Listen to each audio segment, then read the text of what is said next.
Good evening and welcome to Gulls Field at Pagattle Park. I'm Jim Claggett, your play-by-play announcer for your Sylvan Lake Gulls. This pregame report and update brought to you by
Ladies and gentlemen, the Red Deer and District Pipe Band.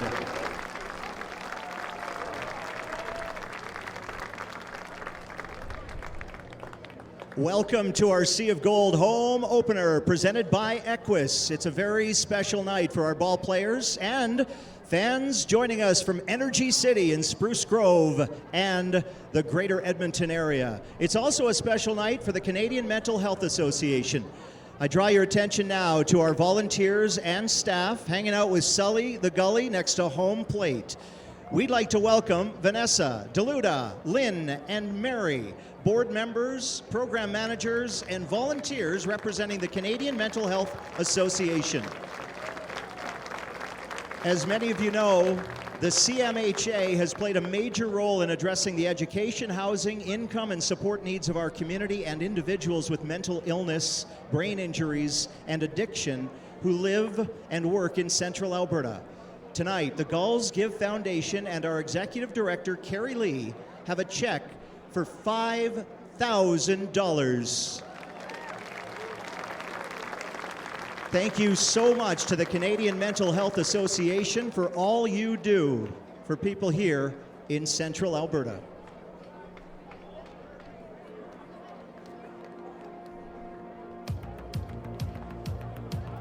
Ladies and gentlemen, at this time, we draw your attention to the Sylvan Lake Gulls dugout.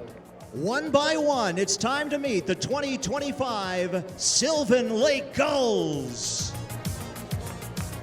From San Diego, California, and Colorado Mesa University, infielder number 2, Brooks Bachman.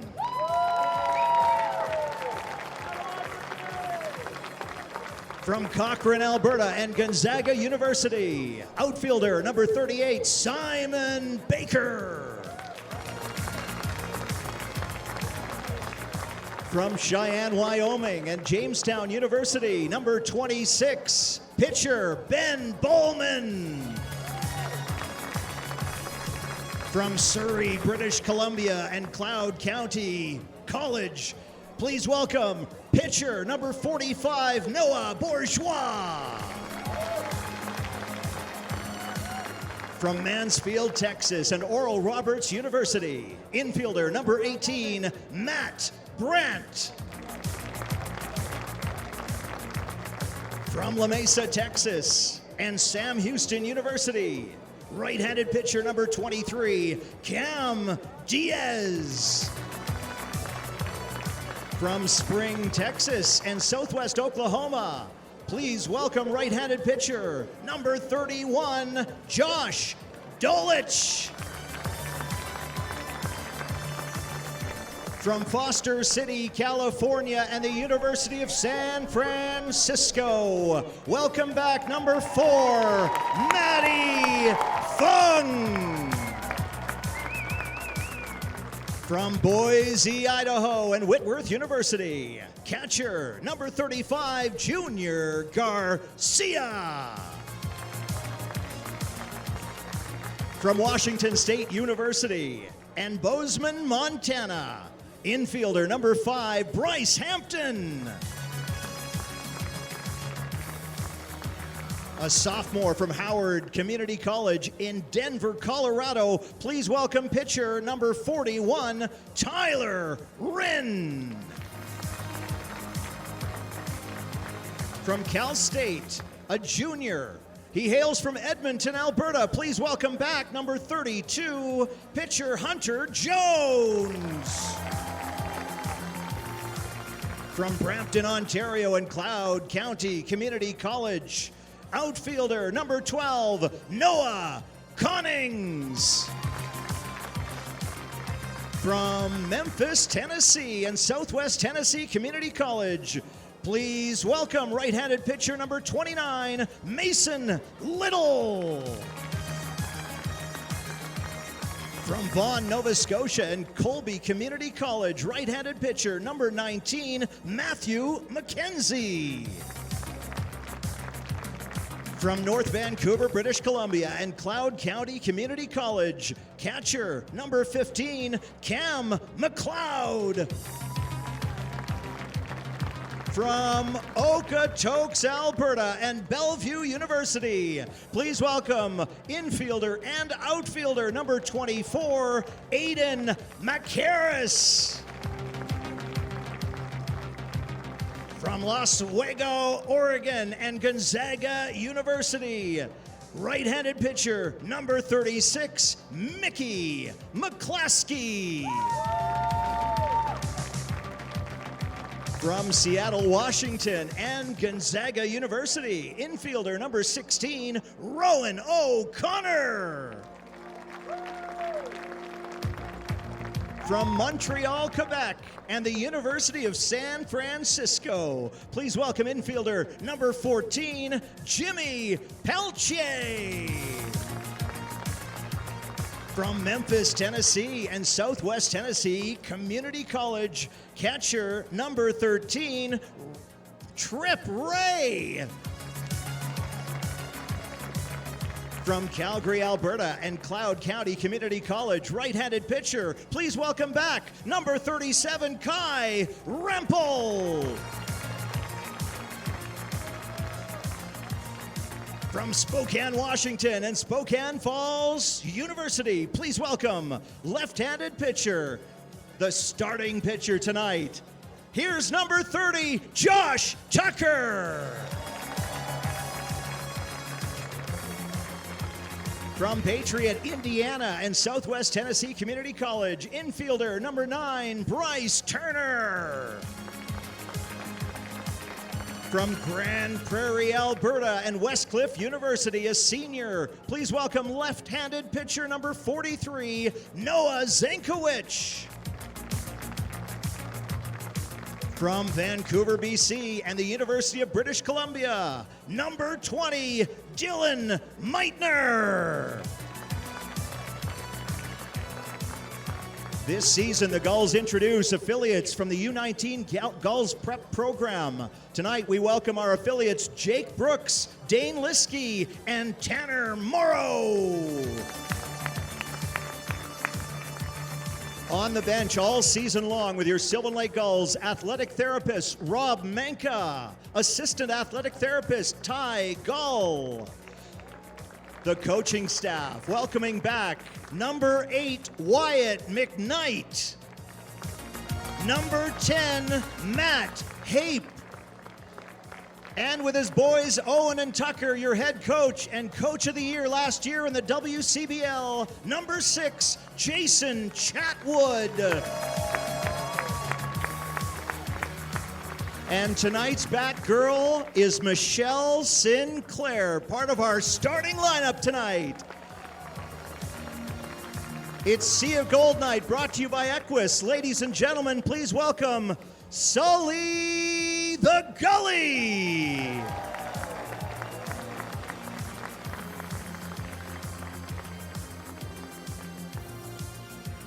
In just a moment, we'll invite the Energy City Cactus Rats to take the field down the first base line. But first, let's meet our very special guest on the pitcher's mound. Hanging out with the man in gold himself and Sully the Gully is your game day host, Jared Waldo. Jared?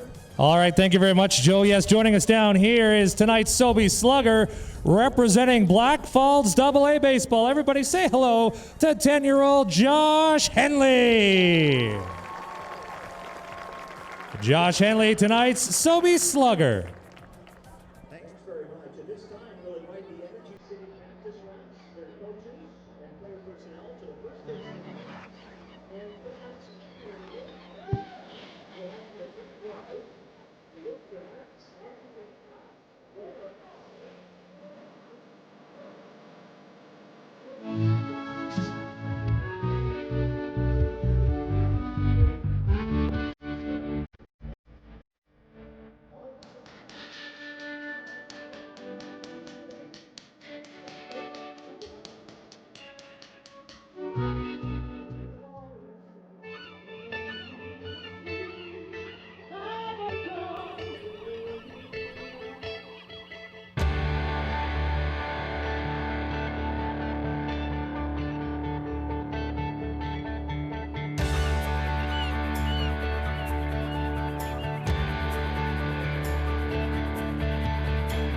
welcome to Sylvan Lake, the Sylvan Lake Gulls!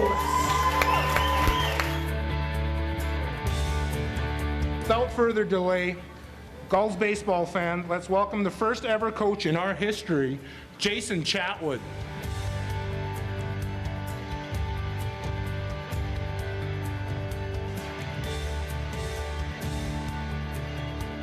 Ladies and gentlemen, please welcome your Sylvan Lake Gulls!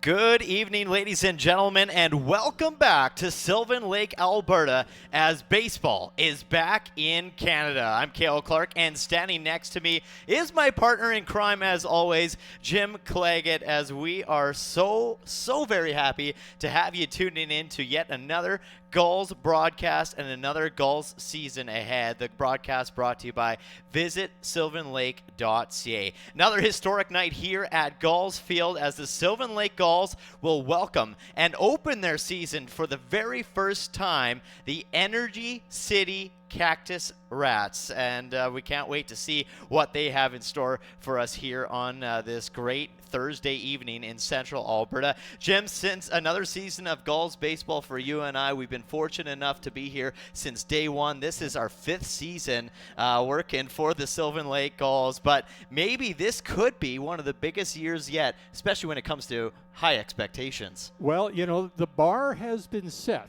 Last year, the Gulls setting a WCBL record with 44 wins, and in mixed with that 44 wins was a winning streak of, I believe, 10 games near the end of the season, which got them into first place. Yep. There's still the big elephant in the room, the Okotoks Dogs, who lost last night, by the way, so the Gulls are already ahead of them, I guess, in that respect. But their focus is what's happening out on that field and what's happening in these stands. The fans, once again, giving these new faces a big welcome, and, of course, the old guys Hunter Jones, Gavin Galenza, Josh Tucker. Oh, and then there's that Matty Fung guy who, has been here for like 4 years, I think. Yeah. There's So- some veterans like you mentioned, but you really mentioned new faces. Yeah. And on this roster, and that's going to be something that us broadcasters are still really excited to see what is this team going to bring this year, because we talk about it. There's 6 returning players in the lineup here tonight. However, there is, as of right now, confirmed 8 players returning for the Sylvan Lake Gulls from that incredible run that they had last year. So what are we going to really think about what this new team's going to bring in? I mean, it's high expectations, big shoes to fill, but at the end of the day, I think the Sylvan Lake Gulls have had, every single year, there's always somebody new in the works that steps up and makes an impact. Well, now here's the we had an exhibition game on Tuesday night. The Red Deer Riggers came into town. It's the senior men's team here in Central Alberta, and the Gulls took them on. And what are the chances that a second baseman wearing number 2 hits a grand slam? Marcus Abelhosen did it last year in a that big shook moment. this building. Yep. And then Brooks Bachman did the same thing. Number 2, he's a second baseman, and he hit one, I think, that ended up in Eckville. He just blasted that one. So the pitching, hard to judge. They only had a couple innings, maybe an inning each kind of thing. It's still a work in progress. Josh Tucker going tonight for the Gulls, and he kind of took the year off, from what I hear. He worked as a landscaper and worked in construction, so he's put on some bulk, and he's ready to go. He's also got some facial hair going for him, Okay, too. So that's good to know. Good to know. Well, I love what you said about, the second baseman, but, not even second baseman, but shortstops. Oh, I know. In the past 2 years, we have had outstanding shortstop players, and you know what? We got a little bit of a taste of another potential outstanding shortstop player back on Tuesday night, and he's going to be playing that position again, number 16, Rowan O'Connor. I can't wait to see what this kid brings to the table. 100%. You are right. And, we got to mention, too, we had a shortstop back in the very first season. Yep. A guy by the name of Clary Simpson. Exactly. Yeah, he did pretty good, Yeah, too. he was a pretty good start, for sure, Yeah, so to we get the have- ball rolling. Yeah, and unfortunately for Rowan O'Connor, he's got not one set of shoes to fill, not 2. He's got about 3 sets of shoes to fill, and we'll see. We're not going to pass any judgment on the young man. We'll see how it plays out. I'm sure these guys have got this figured out. They're playing baseball, and they're going to love it here in Sylvan Lake. They couldn't believe we had over 1,000 people here for an exhibition game when there was an Oilers hockey game playing at the same time. 1,000 people showed up here at Gulls Field. So Weather was absolutely incredible on Tuesday night. As you can see tonight, it's taken a little bit of a turn this evening. We had a high about 30 degrees Celsius here in Central Alberta. Weather, unfortunately, has shifted. We're getting a little bit of rain, a little bit of wind, a thunderstorm kind of rolling in. But right now, with the delay, it looks like we should be able to get this game underway. As you take a look with the skies facing to about the southwest of us here, it's clearing up. Yeah. It's bright. It's lightening up. That's good news. And it maybe if there's anything, there could be a foreshadowing on this Energy City Cactus Rats team, who might be starting with an electrical start. But how about an energy and electrical start from this guy on the mound? Josh Tucker, last season, 9 games played. He had 6 starts, a 151 ERA, and 38 strikeouts with over 35 innings pitched. He had a heck of a year. Yeah, you said he had a winter off, but I wouldn't be surprised if he picks up where he left off. No, and this is a guy who, and if you don't know the story of Josh Tucker, when he first came up there, he was a fireballer. He could hit 93, 94 on the radar gun, no problem. Set a record for strikeouts in the WCBL. And then he had a little arm issue. Yep. And he learned to go from a thrower to be a pitcher. And Matt Hape just loves how this guy has adapted. What's he going to bring this year? Well, we're going to find out pretty quick. But he's a lefty, and they're hard to hit no matter what. Yeah, it's crossing the plate. It's in the strike zone, and if it's not in the strike zone, it's got you thinking if it is. Yeah, so exactly, he's got the heat still. He can still throw it pretty hard, but not as hard as he used to. He's got some other little things in the toolkit as well. Some new magic that we'll see from him. The biggest weapon in his toolkit, and any pitcher for the Gulls, is the defense behind him. Of course. And we'll see how these guys handle that aspect of the job and help out their pitcher when he's on the mound tonight. So Josh looks like he's ready to go, and I guess we are too, huh? Absolutely. Game 1 underway. Energy City Cactus Rats make their first visit in the history of the WCBL to Sylvan Lake, Alberta. It's going to take some time for me to get used to saying that. I'm just gonna go Rats. You know, I sound like Charlie Brown. That was his go-to statement all the time. Rats. Rats. Yeah. Oh, rats. So we'll see what happens here. The first guy to face Josh Tucker tonight is going to be the center fielder, number 40, Elias Campbell.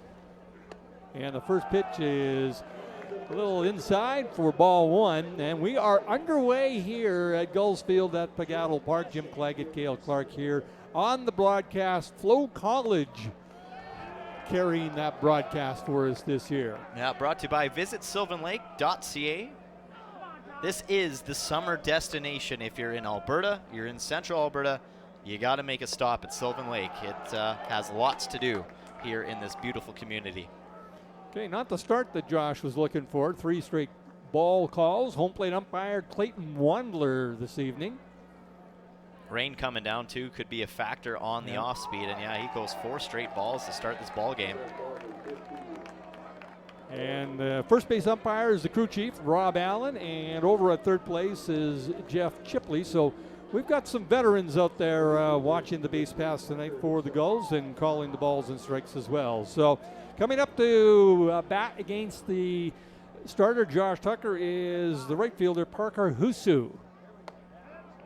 And there's the first called strike of the night.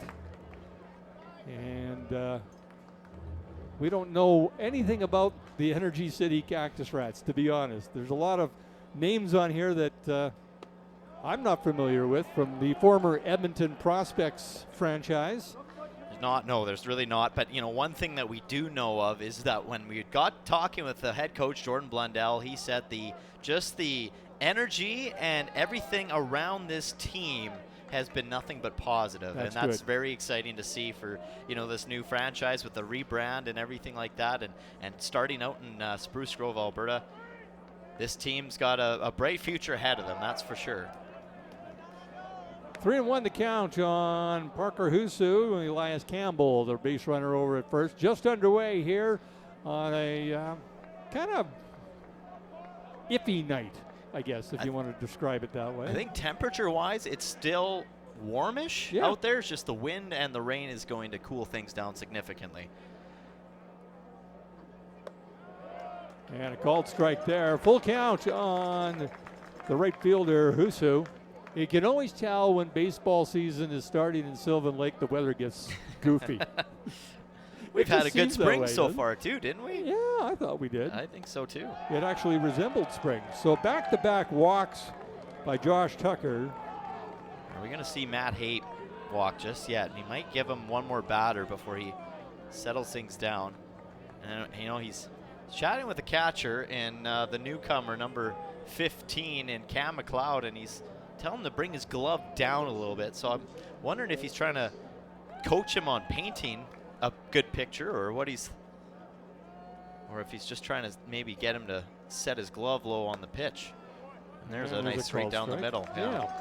So Matty Fung is out in left field for the Gulls. Noah Copings is the center fielder. Simon Baker, you'll remember him.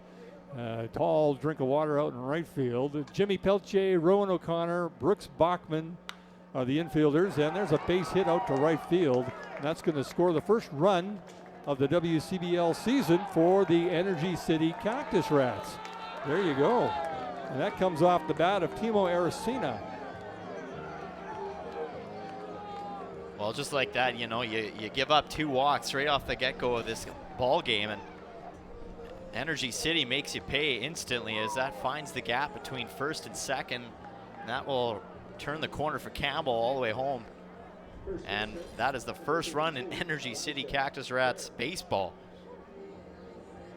Well, that'll bring up the first baseman, Elijah Bear.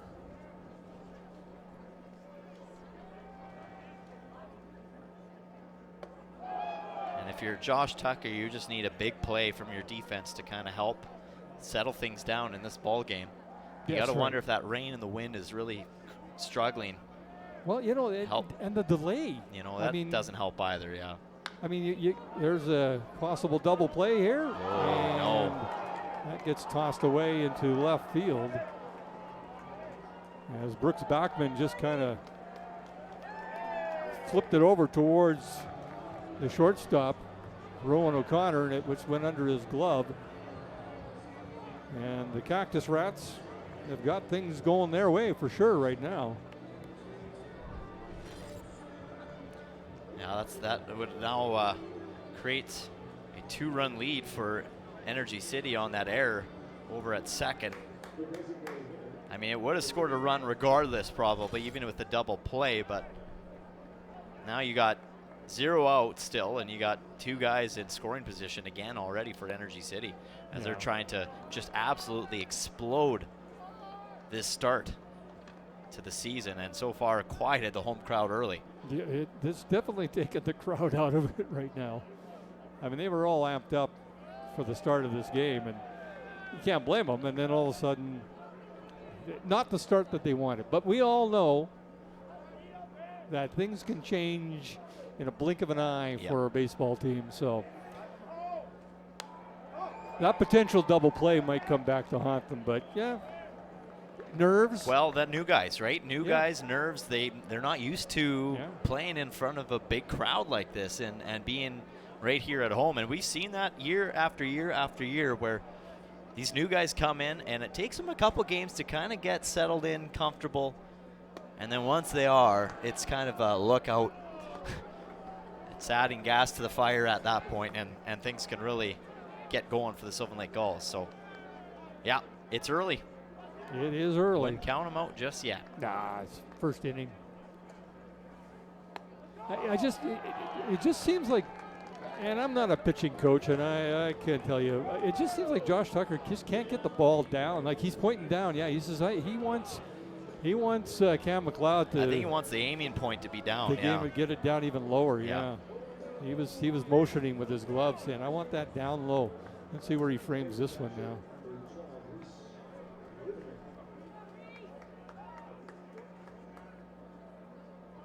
Yeah, he's got it down just about knee height. And Josh missed it. And he missed it. So they're going to have a little meeting here, and it's unfortunate. You know, you don't want that kind of start, but obviously you can't do anything about it. It's within your own control. You just got to get settled down, and I can't believe that Josh Tucker would have nerves. He's about as calm as calm could be all the time. I've never seen him get really, really amped up. No, and he's a veteran guy on this mound right now, so he should be one of the most calm guys out there. Yeah, he's just not getting the ball down in the strike zone. And I mean, it is windy, and so you almost wonder, is that wind having an effect on that ball? Yeah, I don't know. I mean, Matt Hape's going to let him work his way out of this because nobody is even venturing towards the bullpen. I know it's only the first inning, but he's throwing 22 pitches already. That's a lot of pitches. So that's a lot of pitches.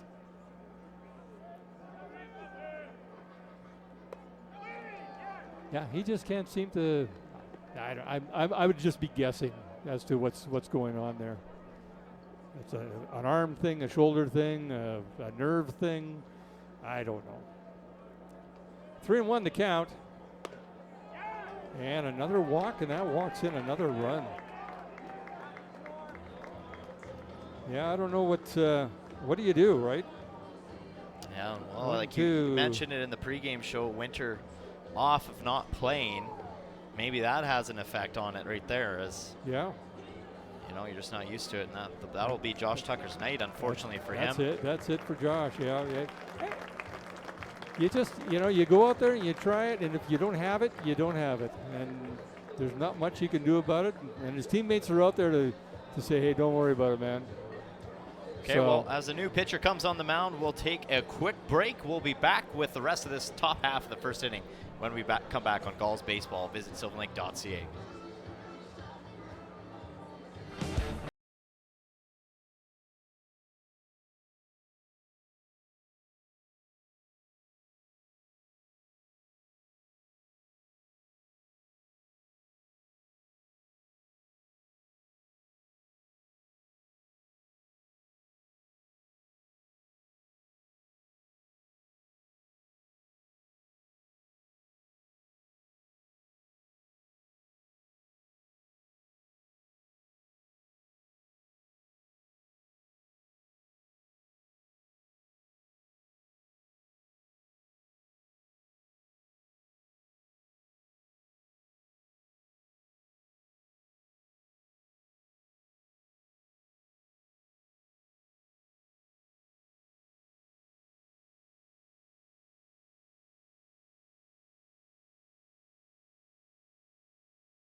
We are back.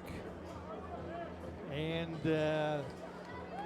after 10 batters took the plate, we've got Tristan Harley, the starter for the Energy City Cactus Rats, the brand new franchise in the WCBL. And Matty Fung will lead things off. A fan favorite, of course. The Swiss Army knife of the Sylvan Lake Gulls. And he squares the bunt and shows bunt, but does not bunt and gets a called strike. One of the best leadoff hitters in the league, I would say, last year, as he had 48 games played for the Gulls last year. And takes a big cut at that one for quickly down 0-2. Yeah. 324 batting average for Fung. Had 173 at-bats where he got 56 hits, 23 RBIs, 5 home runs. And he scored across the plate himself 50 times. He set the table a lot of times for these guys. And looking at the third strike, and I called third strike for the first out of the inning. And Tristan Harley, this guy's got some stuff. Cactus Rats came to play tonight, that's they for did. sure. This is not, I mean, the Edmonton Prospects could score some runs. They really never gave up as a franchise. They would come here and they would play, and they would get bounced around a bit sometimes, but they always gave it their best. And this Cactus Rats team seems to want to sweep that under the rug and say, nah, that's a different franchise. We're a different team. Exactly. Yeah, they're showing it right now. And head-to-head last season, the Gulls were 9-1 over the Edmonton Prospects. Yeah. As the Prospects, as we know, last year were at the bottom of the barrel when it comes to the league. And looking to change the script this year with a new team. Yep, sorry. This is the center fielder, Noah Konings. Brampton, Ontario is where Noah hails from. Well, let's take a look at the defense for the Cactus Rats. Down out in left field, you got Keenan Sanders. At center, Elias Campbell, and right field, Parker Husu.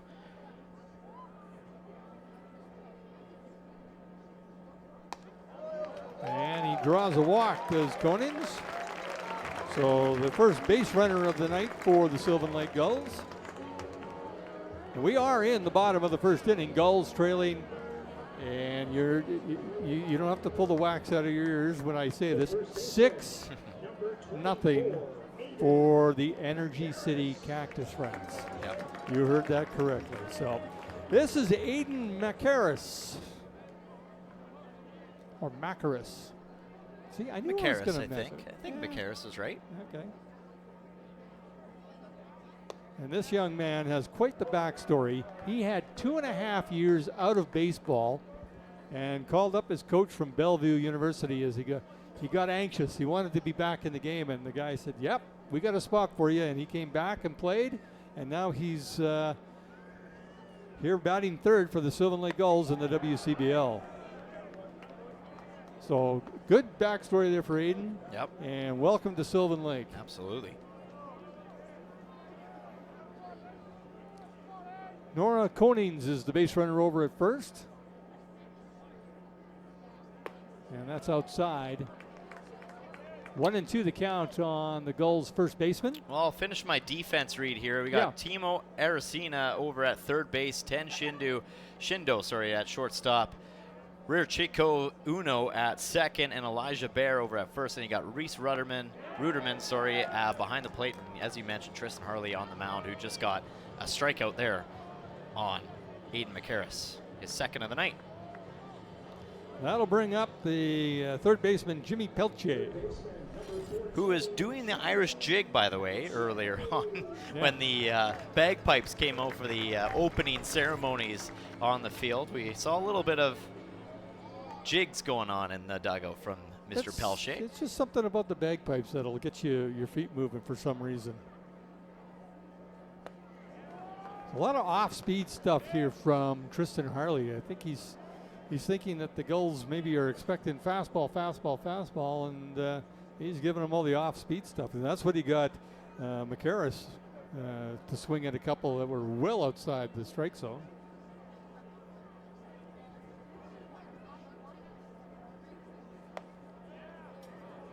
So, you know, it wasn't the rain and the wind that put a damper on the opening game of the season for the Gulls. It was that first inning. It was the Cactus Rats that did all the damage. Yeah. The weather did nothing. Didn't help, but didn't do anything. So 1-1 the count, and that's outside. 2-1 the count on Peltier. With Noah Konings, who drew the walk over at first base.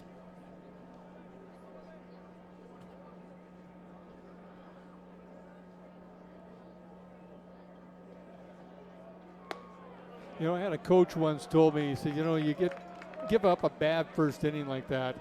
It's not a big deal because you've got 8 more innings to come back and do something. Yeah, just chip away 1 inning at a time, and that's kind of how the Gulls are going to have to play the rest of this game out. It's just one hit at a time, 1 inning at a time, 1 run at a time. That's right. And he fouls that back. The count 3-2 now on the third baseman. Bryce Turner is the batter on deck. He's the DH this evening. Well, we mentioned in the pregame show, Jim, that, you know, if there's anything to be said, we got a little preview of what this Gulls team could look like back on Tuesday night when they took on the Red Deer Riggers, and they absolutely blew the Riggers out of the water, 15-5. Mind you, Riggers did stay, you know, in that game for half of it, and then by the 5th or 6th inning, that's when things really open up for the Gulls. So maybe, just maybe, that is a sign saying, okay, the Gulls might just slow a little start than usual, and then as the game progresses, maybe they heat up, and we'll see how it goes here tonight for them. But we'll see, yeah. Peltier fouled that back to keep the count full, and on that pitch, Noah Konings was taking off. So we don't know what the speed factor is, if there's going to be stolen bases galore, or if this is a hit and run team or a power team. We're still waiting to see what kind of identity these guys have. But I'll tell you one thing, Tristan Harley has got an identity. He just, for his 3rd out of the night, was a strikeout. So this guy can throw. So we'll see what happens. 6-0 Gulls trail with the Cactus Rats coming to bat.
Night 2 of the WCBL start to the 2025 season, and there's lots of games going on around the league here tonight as we take a look at a out-of-town scoreboard. And in Regina, it's still scoreless between them and their East Division rivalries. Swift Curve 57s, Moose Jaw Miller Express in Medhat tonight. Medicine Hat riding off that big win over Okotoks last night in extra innings. They're up 3-1 over Moose Jaw. Medhat, they look dangerous this year to start. And then, of course, Weyburn is hosting the Saskatoon Berries, still scoreless at the bottom of the 4th inning. Here in Sylvan Lake, yes, Energy City up 6-0 after the Sylvan Lake Gulls. We're in the bottom half of this 2nd inning. Bryce Turner will lead things off. He's a designated hitter tonight. And he sends one for the first base hit of the 2025 season for the Sylvan Lake Gulls. Right back up the middle from the native of Patriot, Indiana. Makes sense why he's the DH tonight. He's doing his job already coming into this game. And yeah, he just kind of gets it right by the pitcher's mound there down the middle. Center field, and nice base hit there for the youngster. This will bring up the second baseman, Brooks Bachman, who showed off some power against the Red Deer Riggers the other night, Tuesday night. He can swing a bat. That's for sure. It'll be interesting to see if we see off speed. Now, this is a left-hander that's Harley is facing. We'll see what he happens. Like, you've got Matty Fung, obviously, who's a lefty. But there's a little more down the lineup, the meat of the order sort of thing, and we'll see how he pitches with Brooks Bachman. He hit 92 on the radar gun right there with that fastball. Yeah, Bachman took a huge cut at it as well. If there was any contact on that ball, it was gone. He's another one, and that's one of the things we've noticed. This team, they're big. There's a lot of tall young men out here. And that's inside for ball 2. 2-1 the count on Brooks Bachman from San Diego, California. Goes to Colorado Mesa University. Welcome to Sylvan Lake, Brooks.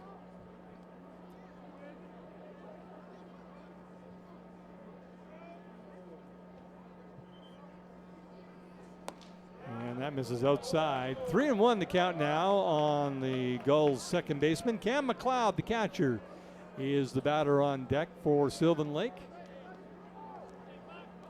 And as that went by, Bachman shook his head. He knew right away that was not in the strike zone. Well, I'm not sure what Harley's doing here.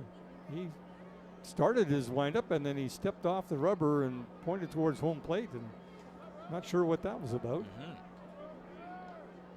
Maybe the signs from his catcher, Rutterman. I don't know. And that misses high.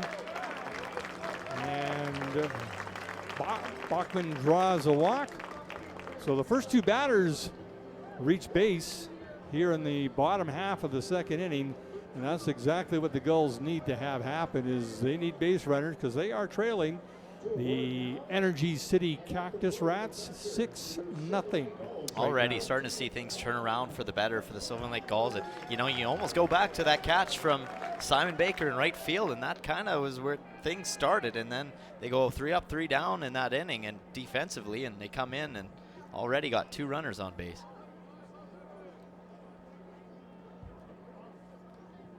Harley taking his time on this one.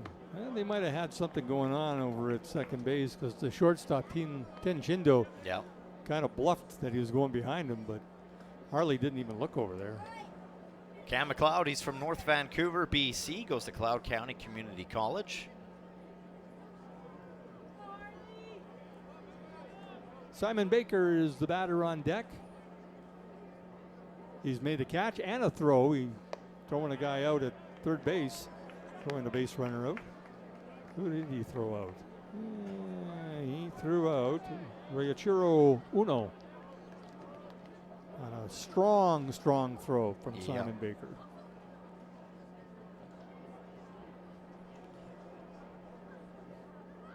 The 1-1 pitch misses outside. 2-1 now. As Tristan Harley is running into a little bit of rough water here. See how you said rough water is kind of a lake thing? Oh, yeah. I see what you did there. Yeah, smart. Boating. There you go. Yeah. This is what Sylvan Lake's known for. Yeah. I've been studying all summer. Coming up with your all winter. Your dad lines. See, I don't. Yeah, my dad. Your dad lines. Jeez. Yeah, right. So instead of golfing down in California, that's what you're really doing. You're just thinking of what silly lines can I bring on the broadcast this year. That's it. There you go. That is. I missed it. I'm not gonna lie. I missed it. Glad to be back. Absolutely. FloCollege is the carrier of these broadcasts. Sure so is, thank you for coming on board, FloCollege. 2-2 the count on the catcher, Cam McLeod, with base runners on first and second and nobody out.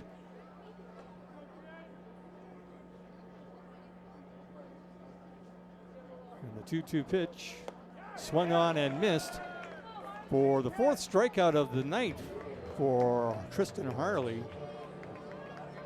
The first one in this inning. That'll bring up the left-hander Simon Baker with the shortstop Rowan O'Connor. Here's the pitch and an off-speed. Little movement on that one. Yeah, well, down and away from the batter. A really good pitch there from. That was a good pitch. Tristan Harley.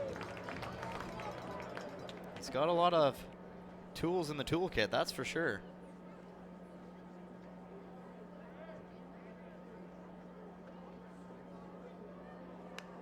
That's fouled back by Baker. Good cut. Now this is where it's hard for batters to, swing at anything with a pitcher that can throw anywhere from 92 miles per hour fastballs to then off speeds that are low 70s, high 60s. Mm-hmm. Just a drastic change.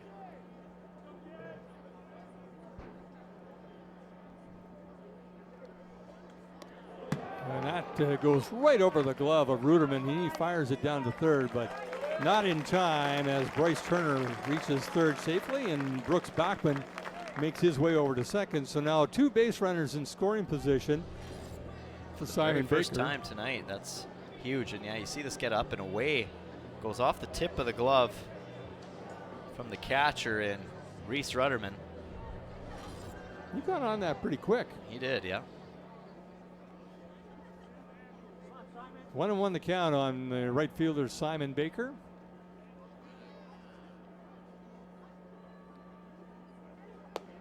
And that misses outside. 2-1 now the count. Rowan O'Connor, the shortstop, is on deck with Matty Fung in the hole. And the weather's kind of cooperating right now. I like it. Starting to, yeah, break up a little bit. That's down low. The count now 3-1. And yeah, nice shot of the skyline there. Beautiful. Face south with that camera angle. It's a great shot, guys, from our production crew, Calvin Bellows. They do such a good job. Down in the truck. They always do a good job. Absolutely. They cover up a lot of the stuff that we don't plan on doing, but we do anyway. And a walk to load the bases for Rowan O'Connor. Well, I'm just going to give them a little flex here because they were voted the best broadcast of the 2024 season in the WCBL. Produced broadcast was voted for the Sylvan Lake Gulls. The Sylvan Lake Gulls were voted the best broadcast in the 2024 season. So I did not know in that. The WCBL awards. So that's kudos to you, Calvin, and the whole production team. As we're just the faces. That we don't really do much besides ramble on. It's all the guys that work hard behind scenes that make us look good here in the broadcast booth. So yeah, absolutely. Round of applause to the crew here at Gulls Field. They're the meat and potatoes. We're the salad. Yeah, we are this. Well, my name literally not is even a a salad. good salad. My name is literally a salad, so it makes sense. Yeah, a part of a salad. I yeah, mean, a part of a salad. You can make a salad. You can make a salad out of you. Yeah, I know. We won't. We won't. So I mean, you'd say you're pretty accurate with that statement. Absolutely. There you go. So bases loaded now for Rowan O'Connor. And one down. 6-0 Cactus Rats over the Sylvan Lake Gulls here in the bottom half of the second inning. The Gulls looking to cut into that 6-run lead. A base hit would probably cash in too. Depends on where it goes, though, I guess. Oh, right off his helmet. And Rowan O'Connor says, yep, I'm good. That's a tough way to get an RBI. But Yeah, first run of the season, too, scored from the Gulls. So Rob Manka comes out to check on him and make sure he's okay. Looks like he is. As he flags Rob Manka down, yeah, I'll be all right. Walks to first and will gladly take one literally for the team in this one. As we get a look at the Hearthstone Property Management replay and look at this. Ah, that's dangerous. Yeah. That's scary. You see the crowd behind. They saw it too. They didn't like the look of that. No, and he's walking it off. He's just kind of making sure that the marbles are all back in the bag there. And he looks like he's okay to go. Yeah. Good to see. Crowd giving him a little love as well, and why not give this guy some love? Matty Fung, just a huge impact he has had on this club and this organization over the past few years. And I'm going to do this right now and get this out of the way. Get a shout out because I know there's a good chance that Matty's dad, Rob Fung, is watching. Thank you, my friend. We are loving these fortune cookie crackers From that San he Francisco. brings every single year to us, treating us so well. I've already gotten into my bag tonight, so thank you, Rob. Appreciate it. As always, just one of the most genuine, kindest guys you'll ever meet. Apparently, he's retiring from the police force in San Francisco. Well, congratulations, Rob. And Matty says, yeah, he'll be at home with the dog. That's his I job. said, is That's that a his good new thing? job. He Yeah. says, I don't think so. He's the dog babysitter now, I guess. Yeah, he's the dog sitter. All right. Matty swings at that one and sends it into shallow left field. Ten Shindo catches it, and It's going to be a sacrifice fly out for RBI. RBI for Matty Fung. So slowly but surely, the Gulls are tapping into this this lead by the Cactus Rats. And that's all it takes, right? I mean, we talked about it. You just got to work and chip away at this lead little bits at a time. They finally just see a little bit of momentum, and that momentum came back at the top half of this inning where the defense shut the Cactus Rats down, going 3 up, 3 down, and you know, a big catch from Simon Baker in right field, and then a little bit of momentum with a leadoff hit from Bryce Turner to start things off here. Gets just the ball rolling in the right direction, and here's another base hit. This time, Noah Konings has himself an RBI. Simon Baker with a great slide. I think is that Matt Hape over at third base coaching? It is. Yep. It is.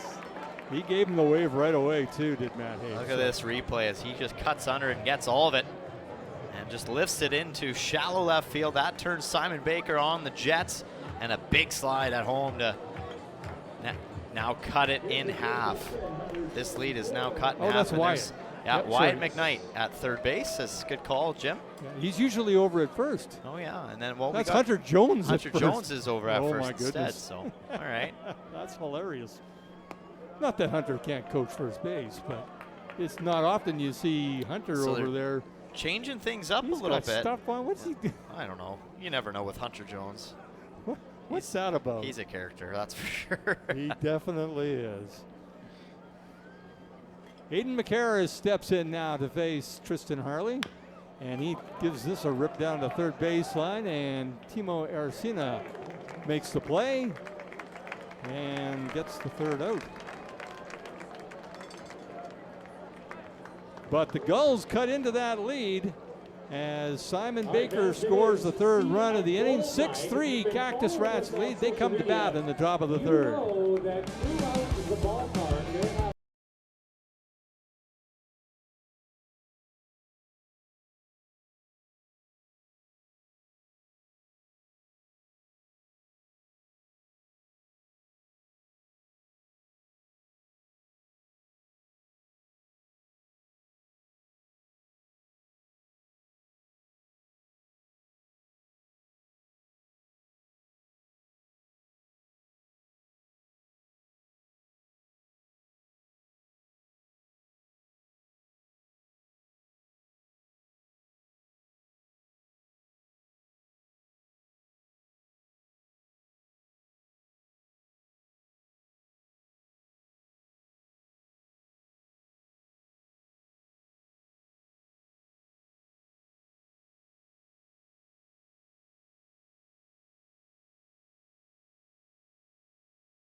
Welcome back to the Gulls versus the Energy City Cactus Rats WCBL action here on FloCollege.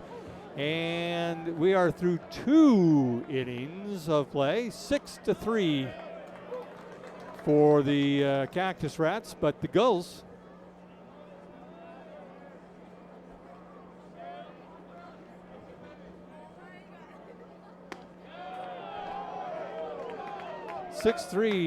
for the Gulls, or for the Cactus Rats, I should say. Sorry, I got a little distracted there for a moment. It doesn't happen very often. Oh, wait a minute, it does happen all the time. Sorry, my bad. Oh, that one. Close. But the last inning, the bottom of the second, the Gulls sent 8 guys to the plate and scored 3 runs. So there you go. Yep, you know, it's just, now they've cut the lead in half in 1 inning. So now they've got to settle down again here in the and Dylan Mittner has done well, taking over from Josh Tucker, who had a nightmarish start to his season. But he'll shake it off. Yeah, he will. And, you know, he's going to go back to the bullpen and he'll continue working on his stuff, I'm sure. And we'll see a much better performance next time from Mr. Josh Tucker. It's very uncharacteristic for him to have a start like that. Yeah. And we know that he is capable for sure. So this is Zach Piles leading things off for the Cactus Rats. The count full on the designated hitter. And he sends this right back up the middle. And Bachman with it and over. And the one hopper gets under the glove of Macaris. And not sure if that was an error. We'll see what the scorer does with that. I think he was going to beat it out. I'd say that was anyway. a base hit for sure, yeah. But you take a look, I mean, talk about Cam McLeod. I mean, you can take a look at the pickup here. Clean pickup, but just an awkward throw, obviously, having to throw across your body like that. But then, as we watch this replay, Cam McLeod was way behind the play, and he was up there. He was waiting for it, just in case. That was a good coverage by your catcher. That's it. And so that didn't allow Zach Piles to go very far. And a called strike there on the catcher, Reese Ruderman. What did he do last inning? He walked. I could have just guessed. Yeah. Well, those first 6 batters didn't have to do an awful lot. You know, here we are, year 5. Yeah. We have yet to have a ball come into this booth. We have, yeah. I mean, that's a good setup. I mean, they did a good job with that net because, yeah, it's perfect. We haven't had a chance. We've come close. We have come close. We've wanted to. I mean, if we stuck our hand out, yeah, it just doesn't happen. No, that would. It's gone next door, though. That's not a good idea. We have had it go go next door. The suites next door to us have had a couple balls. But they're wide open. They're wide open. And I've got to protect. I got a little camera here now. You do have a camera now. Year. You got to be careful. I got a camera. You got a camera. There's cameras everywhere. The production crew can. We all got cameras. You know what? We were voted best broadcast last season, and I guess that just encouraged our production crew to add more cameras for this year. So there you go. Well, you know, he's got pots of money to spend. Yeah. So, you know, just go ahead, Calvin. Heard that guy's loaded. Don't know, but I heard it. Might be a rumor. And that gets away from Cam McLeod. It's just off the end of his glove as that ball actually got away from Mittner and continued to go away from Cam McLeod. So the base runner Piles goes over on the pass ball. And a count full on the catcher, Reese Ruderman.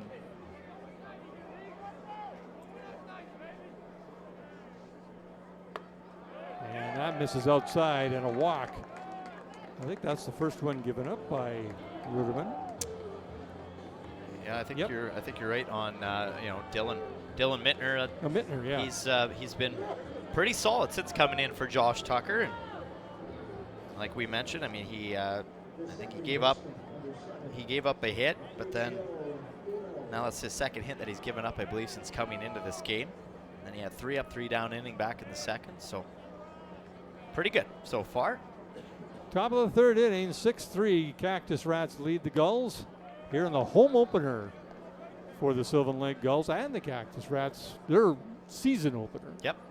Only one game last night that kicked off the WCBL, and that was Medicine Hat taking on the Okotoks Dogs, and that one, as I mentioned, went into extra innings, a walk-off, my apologies, where Medicine Hat pulled it off on back-to-back wild pitches. Yeah, that's crazy. That it doesn't happen, especially with Okotoks. That doesn't happen often. No. And even in any league, that doesn't happen very often. So. No, that's a rarity, absolutely. 2-0 the count on Ryuichiro Uno, the second baseman for the Cactus Rats. And that count now 3-0.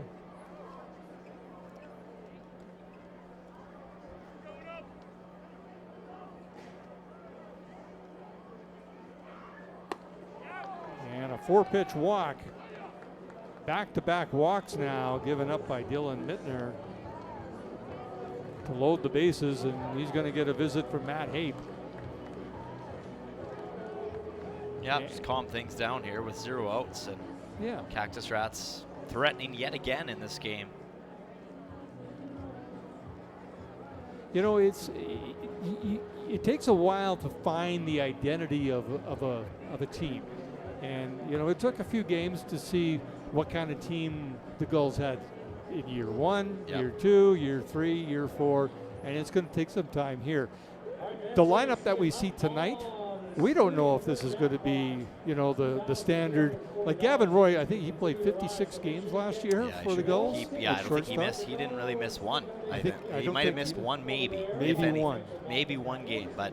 So you don't know who's going to. I mean, Matty Fung's kind of a constant, and Simon Baker probably is going to be a constant. He's probably out going in to be right a guy field. that they'll look to for sure. Yeah. Don't know if Noah Compings is the center fielder, or you know what the infield is going to look like. Well, and that's the thing. We'll see. NCAA ball is still, you know, it's still going on right now, so there's still some pieces moving. He's coming home with that one, and Jimmy Pelche handled that hot shot, stuck with it, and got the force out at home plate for the first out of the inning.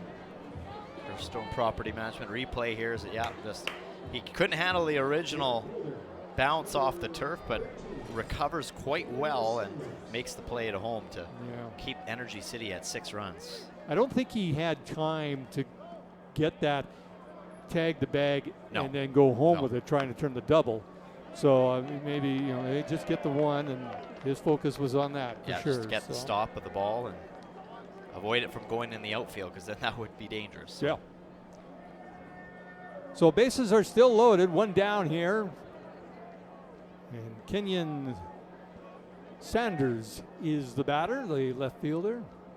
And that misses high and outside. 1-1.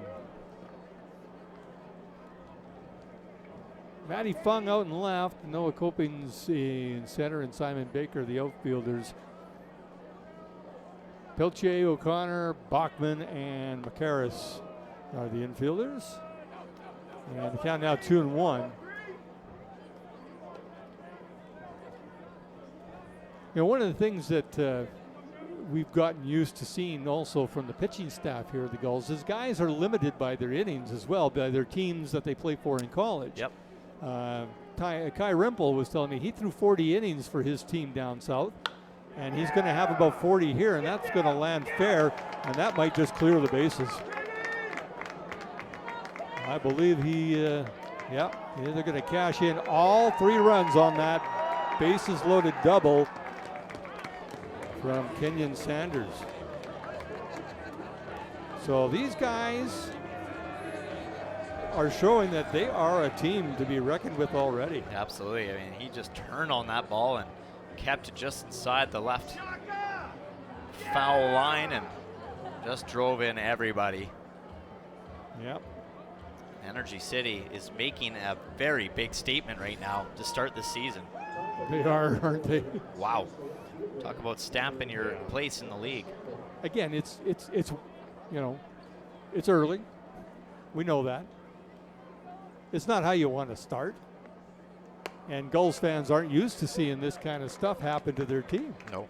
And so they're still pulling. They're still out there. They're still cheering away, in spite of the weather and in spite of the score. 0-1 the count here on the top of the order. Elias Campbell, who has struck out and walked in his 2 at-bats so far this evening.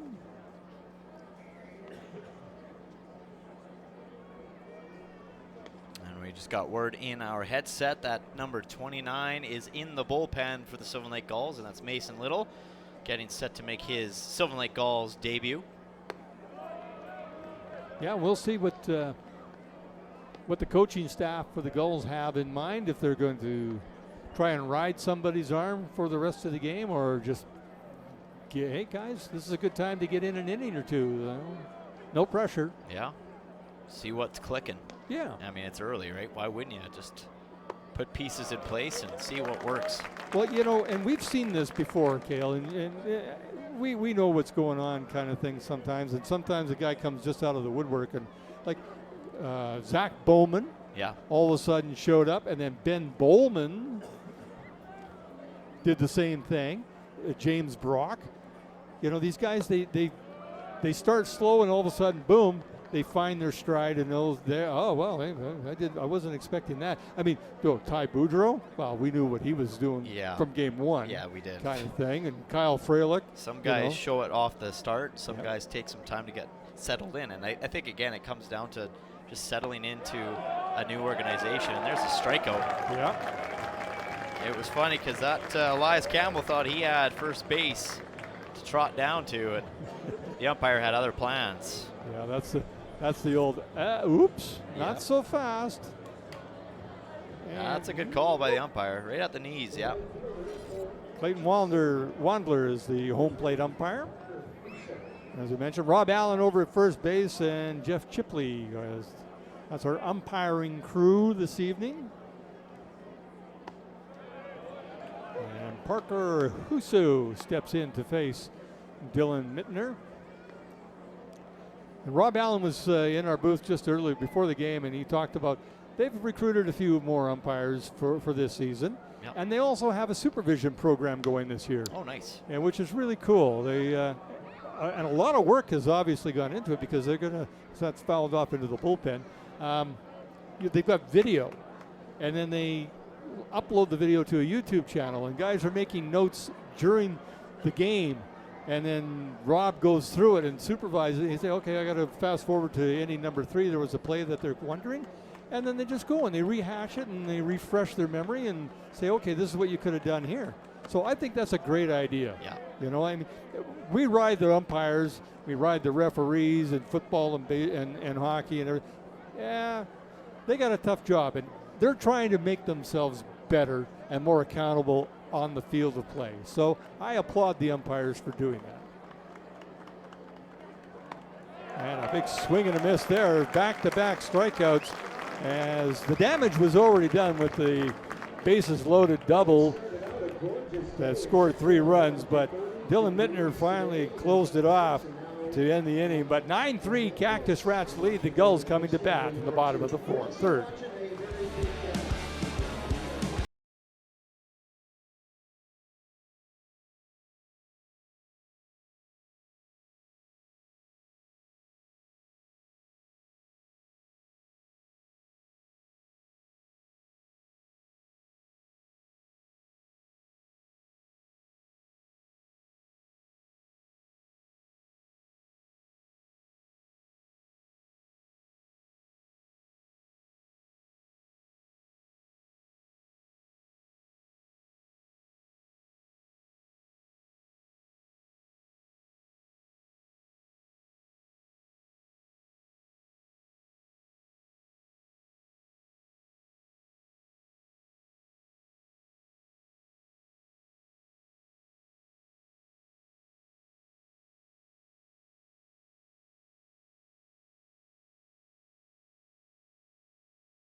New pitcher on the mound for the Sylvan Lake Gulls, as coming in relief from Dylan Mittner is number 29, Mason Little. You're watching the Gulls broadcast, brought to you by visitsylvanlake.ca. As we bring things back to the broadcast booth, we got ourselves a nice special guest joining us here in the booth. Our very first guest of the 2025 season is returning Gulls player catcher number 33, Gavin Galanza. Gavin, thanks for being here, buddy. Well, thank you guys for having me. I appreciate that. Absolutely. It's always great to see familiar faces back at this ballpark, as that is a nice grab out at center field from number 12, Noah Konings, a new teammate of yours. Let's get into that. A lot of new faces on this Gulls roster this year. What's your take been in that dressing room?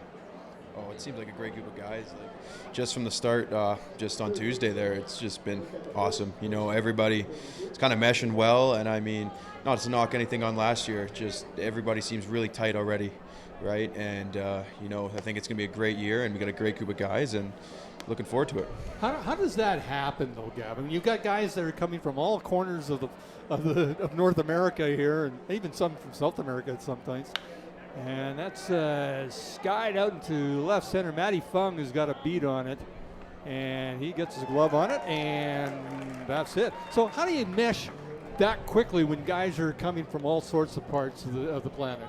Well, I think we all have one common thing we like. It's baseball. Yeah. Right? I think that's the easiest way to do it. We all come here for one thing, but it's a new experience, right? You get to meet new people. It's a new place for a lot of guys, like a lot of the American guys. They've never seen something like this. You know, maybe some have, but it's just coming in new. Everyone just wants to explore and learn new things. So I think it's really good to kind of have an open mindset when you come into something like this. And, you know, being a hometown kid, it's nice. I know what it's like. I've been around it for like many years now. But it's also, I know that feeling going into a new environment, it could be tough, but I think if you have an open mind, it's an awesome experience. Are you kind of like the ambassador for the Sylvan Lake Gulls when the new guys come in? Because you've been here from day one kind of thing? I'll take charge if I need to. Okay. I mean, Hunter Jones is really good at that. Oh, no. That's what he likes to do. So I kind of sit back. If there's questions, you know, I'll answer. And I mean, you know, I'm a vocal guy. I think I fit in with a lot of the people like that come in here. So I'm pretty happy with showing my way around too. Now, this is going to be a tough question, but how do you handle that expectation now that's fallen on you guys from, you know, just the incredible season that you guys had last year? You know, there's an expectation heading into this season. What are you guys doing to prepare for that, and how do you look to achieve that? I think we just got to come in and, you know, have a simple game plan. Just play the game the way we're supposed to play, and, you know, play hard every game, right? You can't take a team lightly. You can't go into a game scared, right? You just got to have the same level mindset through and throughout, right? And I think, you know what, that's going to be really important this year is, you know, we've been close before. Yeah. Now we got to go finish the job. Okay, so Mason Little just struck out the last batter to end the 3-up, 3-down inning. How important is that when you look at that scoreboard and you go, okay, we can't let this really get, I mean, it's getting away, but it's not totally getting away. How do you, is that big? Oh, that's awesome. That's huge, right? You want to build zeros as a defense and a pitching staff, right? You want to build zeros on zeros, let the offense chip away. All right, there's still tons of baseball left. We got, you know, 18 outs to work with, right? Let's just one at a time. Don't overthink it, right? Get the next guy up. You can't try and do everything yourself, right? You know, it takes a team, not just one guy. We all got to just chip in here. Yeah, and you got some veterans on the bench. Yeah, I mean, there's new guys, but they're veteran as players. How do you handle the unfortunate nightmarish start for Josh? Unfortunate in that respect.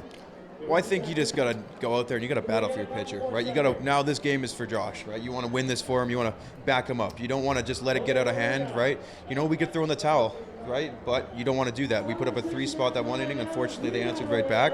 But it's about no giving up, right? You can't let that bring you down, and you just want to keep pushing away. Gavin, for yourself, 41 games played last year. You had a .311 batting average, 38 hits, 25 RBIs, 3 home runs. What is something that you're working on for this year? What are you looking to improve for this upcoming season for your game personally? I just want to keep hitting the ball, Yeah. right? I want to be the best hitter I can be. You know what? I don't want to look at my numbers and be worried about them. I just want to go out there and, you know, make solid contact and just, you know, give our team a chance to win each and every game. Great answer. So how was the spicy food that was in the dressing room today? Oh, yeah. Kai Rimple had he looked like a stoplight. He was just red.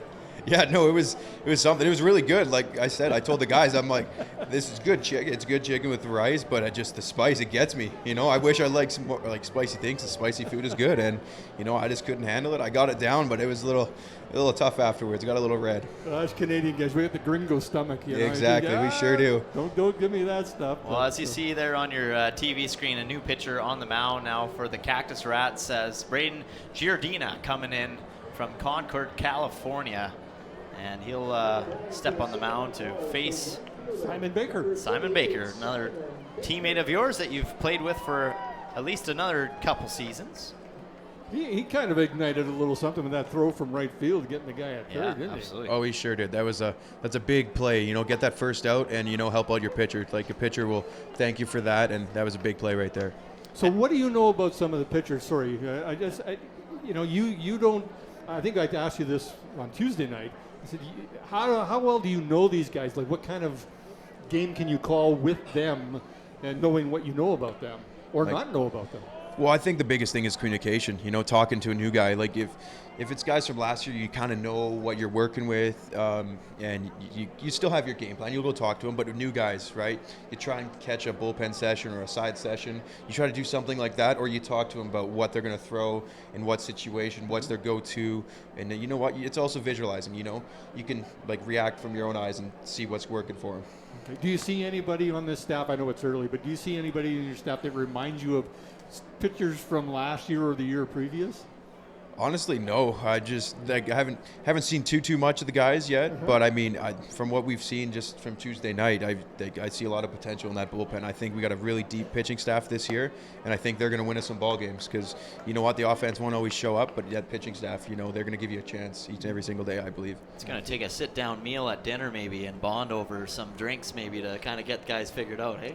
Oh, I agree. That could be in the works too. There you go. You might have to show some of these guys Lakeshore and show them what Lakeshore has to offer for all that visit Sylvan Lake. That's the fun part of being an ambassador. You got to show them the hot spots. Yeah, I get to do the fun stuff. There you go. Although Aiden McCarris says he already knows where both ice cream shops are. Well, that's good. That's a big one. That's a big one. Yeah.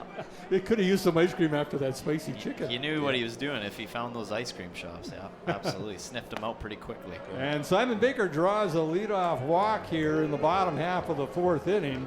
And that's, again, the offense.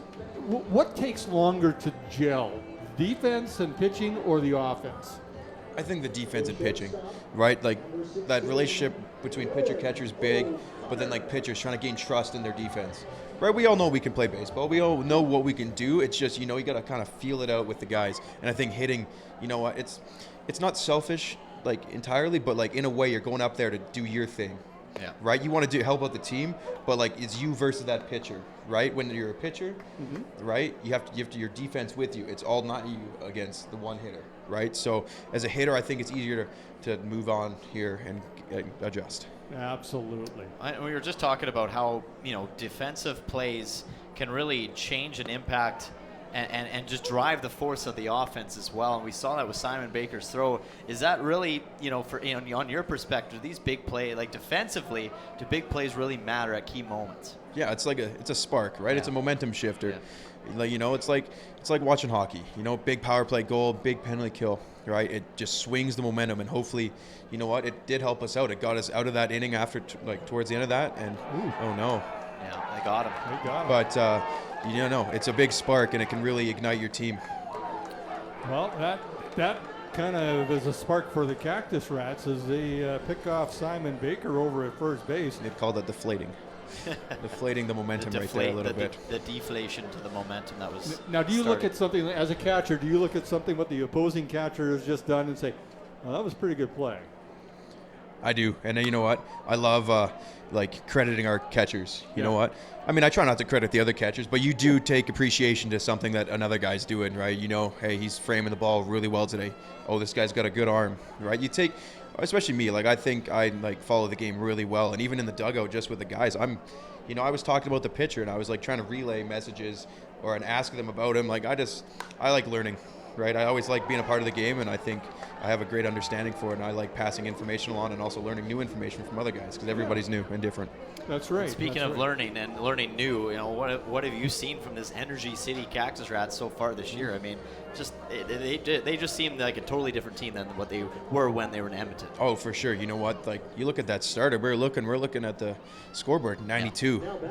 We're like, you hardly seen that in the league at all last year. And these guys, you know what? They had a down year, right? They struggled a bit, but you know what?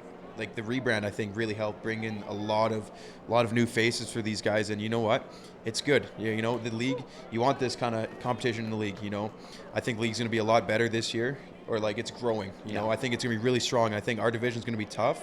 But I mean, hey, this is the kind of games we want to play. We don't want to play the big winning games. Like, we want to have those tight games because those wins are a lot more fun than a blowout. And not trying to throw you or anybody under the bus by calling it out as it is, but from a player's perspective, you knew a lot of the guys, you know a lot of this league. Was there a little bit of a reputation with where the Edmonton was heading that guys just didn't really want to play there? And now that this new brand is really, I mean, you kind of said it, but did it really make that big of an impact for them acquiring some guys? I think it can. Yeah. I definitely think it can. Like, when you're trying to choose somewhere to go spend your summer, right? You want to take a look at the facility where you're playing, right? I think that's why we here with the Gulls, we have we draw a lot of attention, right? There's always players asking Coach Chatwood if they can come up, right? Because they see what they see online, and you know what? Coming here in person, you want to see that, right? It's just a great experience, and I think it really impacts the decision making. Well, there's a strikeout, Matty Fung from the Cactus Rats brings the inning to a close. So kind of a 3-up, 3-down inning, and we will head to the top half of the fifth. Gavin, we can let you go back and go get some spicy chicken if you want. You're good to stay for another inning? We'll let them stick around, but we'll take a quick break anyways. We'll be back with the top half of the fifth inning when we come back.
Well, back on the mound for the Energy City Cactus Rats again is number 2, Braden Giardina, right-handed pitcher from Modesto, or he goes to Modesto Community College, I should say, Concord, California. And he's going to face Noah Konings to lead things off here in the bottom half. 5th inning, Energy City up 9-3 over the Gulls. Yeah, Noah's been on base twice here. He walked in the first and he singled in the second. And but yeah, he got an RBI out of that one. That's right. I think he scored Simon Baker. RBI single. RBI single. There you go. There you go. And look at broadcaster here. Yeah, I mean, if you don't ever get healthy, you might take my job at this point. And who knows? Take mine. I got to go to the bathroom. Yeah, I could be a sideline reporter. You can just be a sideline. There you go. Go stand on the bullpen. We were talking about how the broadcast got voted the best broadcast in 2024 in the WCBL, thanks to our great production crew. Calvin Bellows down the truck. But you know what? He's added more cameras. He might make it happen that he could add a sideline reporter too. You never know. I wouldn't be surprised. It can be done. We have done it in the past. We did it once. We did it in the playoffs, and I think we did one postseason, and that was with. Remind me the gentleman's name. Peter Labardius. Thank you. Yeah. Yes. Former I broadcaster. I blanked for on NHL. the name. Yeah, I blanked on That's the name. okay. I did too until Calvin yelled it in my ear. Peter Lombardius. See, I had help. Yeah. I had help. So when you're calling a game, where's your focus most of the time? Are you like base runners and watching what your pitcher's doing, or listening to? Does Matt Hape ever get in your ear somehow? Yeah, Matt and I always have an open communication. Like he'll call my name out from the dugout, or any of the catchers, right? And he'll signal a pitch sometimes. Like they usually give us free reign with the game, but then there'll be certain situations. Like we'll talk about it between innings. We'll talk about what we see from this hitter, what the pitcher's executing, what he's not. Make adjustments, right? There's always that open communication. So and then as a catcher, when you're reading, you want to read the hitter, right? You want to see if he's swinging early, what he likes, inside, outside, high, low. There's so much going into that, but then you also have to be aware of base runners when they get on, right? You don't want to get distracted, because your main goal as a catcher is to catch the ball. That's right. You can't get distracted by anything else, but you have to be aware. Yeah. What kind of strategy goes behind calling a game as well? Is it a lot of strategy involved in how you call it, and just not trying to make it too easy for the batter to read and catch on? Yeah, you definitely want to go with what your pitcher, what he's good at, right? You don't want to take him outside his comfort zone, but you can try new things as well. Yeah. But it's all, like I said, it's just reading a hitter, right? And having a game plan. And you know what? Sometimes there's scouting reports. Maybe the second time you face a team, you kind of start to get a feel for the guys you're facing, and that's what's awesome. Playing these guys so often throughout the year, and all the other teams as well. You kind of get a little bit of a feel for what each guy is like, what he can hit, what he can't. So you kind of build a report on that. I'm genuinely curious, because I know hockey players do this, and junior hockey in Alberta does this, where they do, morning video with, watching the opponent team before they play them. Do the Sylvan Lake Gulls do any of that kind of stuff? We do not. Okay. I think it's just all kind of. It's a lot of. It's a busy season. It is a busy season. You don't really have a whole lot of time, I guess, to watch video. But no. I was curious if you guys did any scouting reports that way. As you brought it up, I thought, maybe do they do any, video and stuff, or do you more just take mental notes as you play them? It's a lot of mental notes, and you know what? You see a lot of guys that are have been in the league in the past too on other teams, not just us, right? So you kind of see that. Oh, there we go. Look at him get down that line. He told me he was a quick first baseman. Yeah, I was just going to say, that's a first baseman. And sneaky and speed. A large he first is a big baseman. man. And you've got a connection kind of with Aiden McCarris, do you not? Yes, I do. I actually played it growing up against, and I played a bit with his brother. So there's a bit of a familiarity there. There so you go. It's What pretty was cool. his brother like as a player?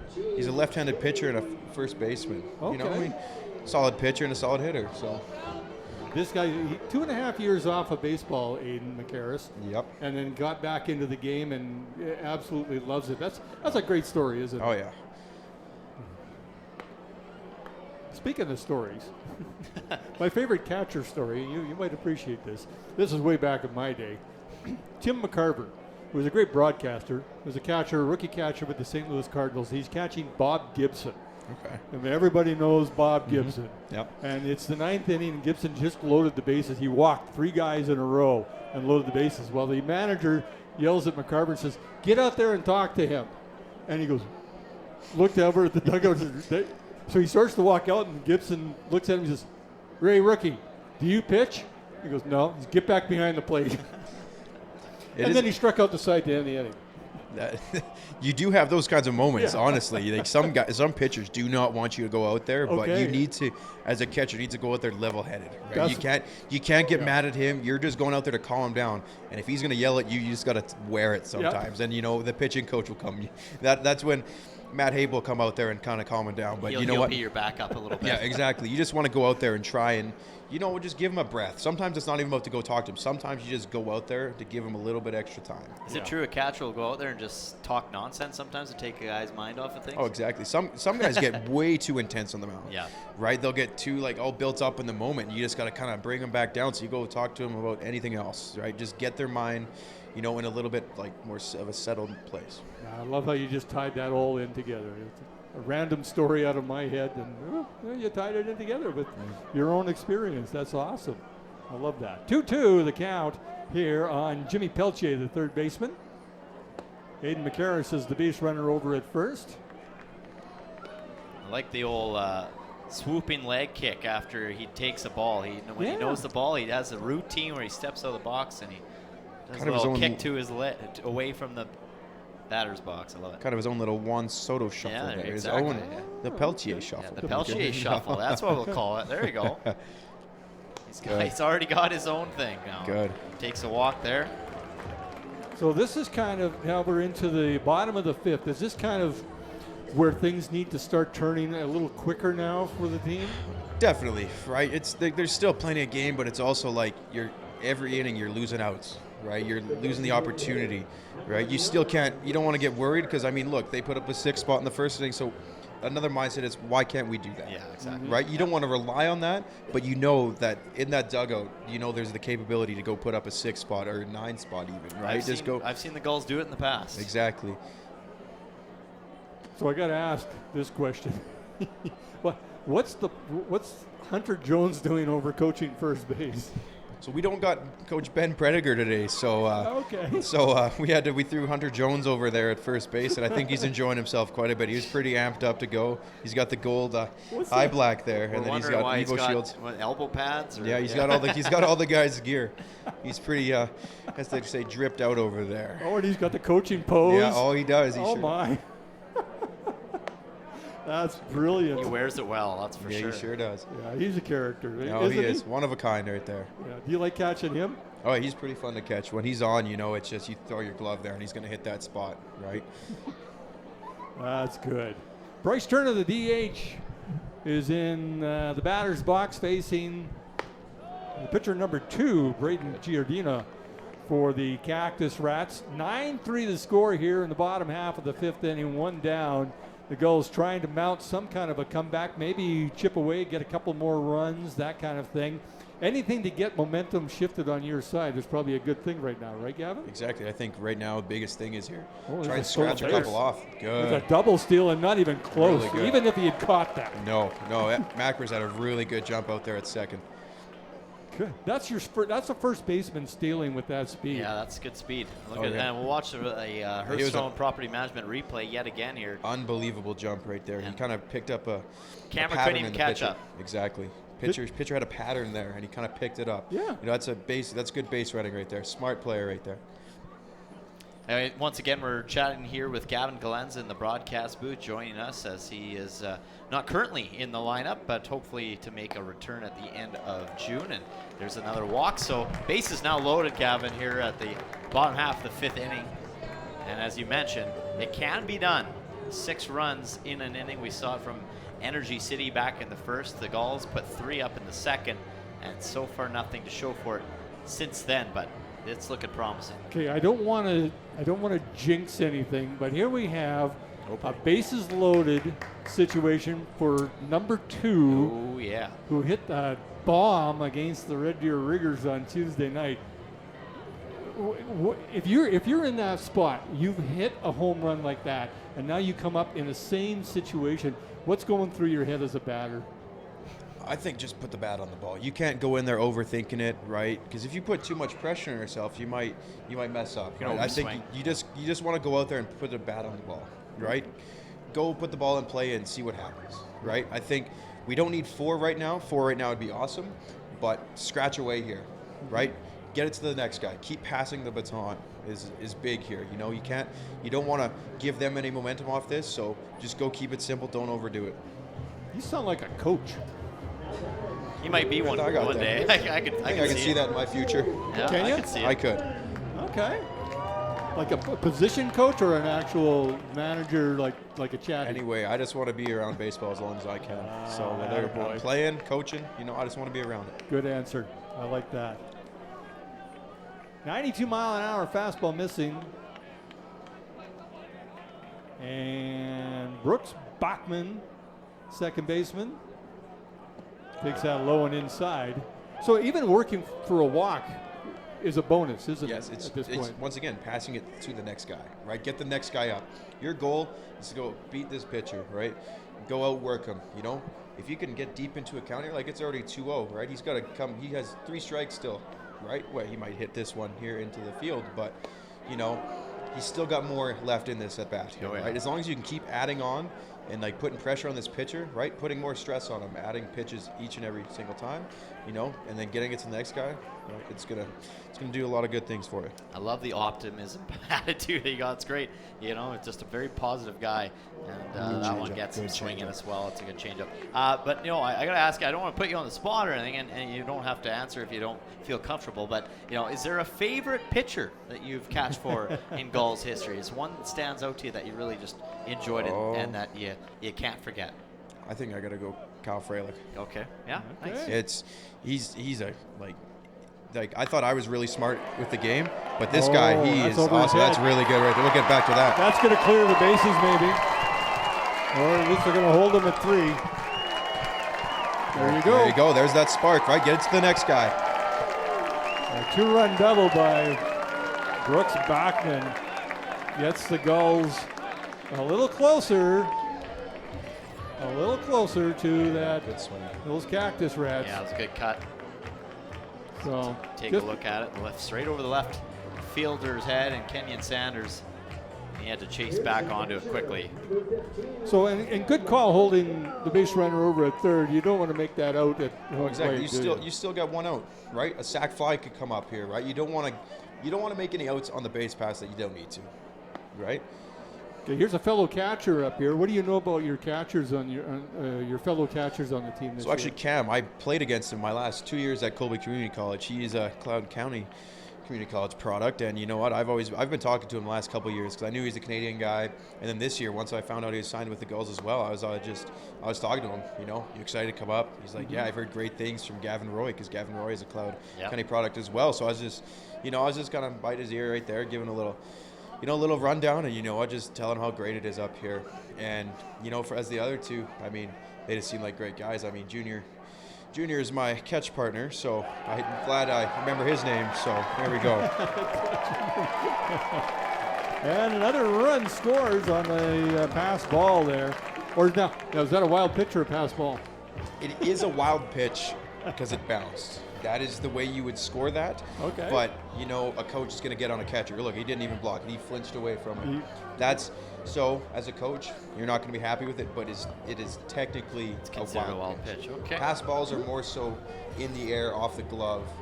Yeah. But, you know what? Some people will give a pass ball on something that bounces. Okay. Like, it's for sure like that. But And that brings Brooks Bachman over to third base, so he's only 90 feet away from making this a 2-run game.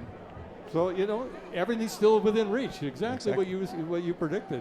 I'm impressed. I got to ask you, what's it like, playing now with guys that you played against and that you've only known playing against? Is it, because you probably got a little bit of that, grit to you where you're like, I used to play against this guy. I used to really not like this guy. Now you're like, now I got to bond with this guy because we're on the same team.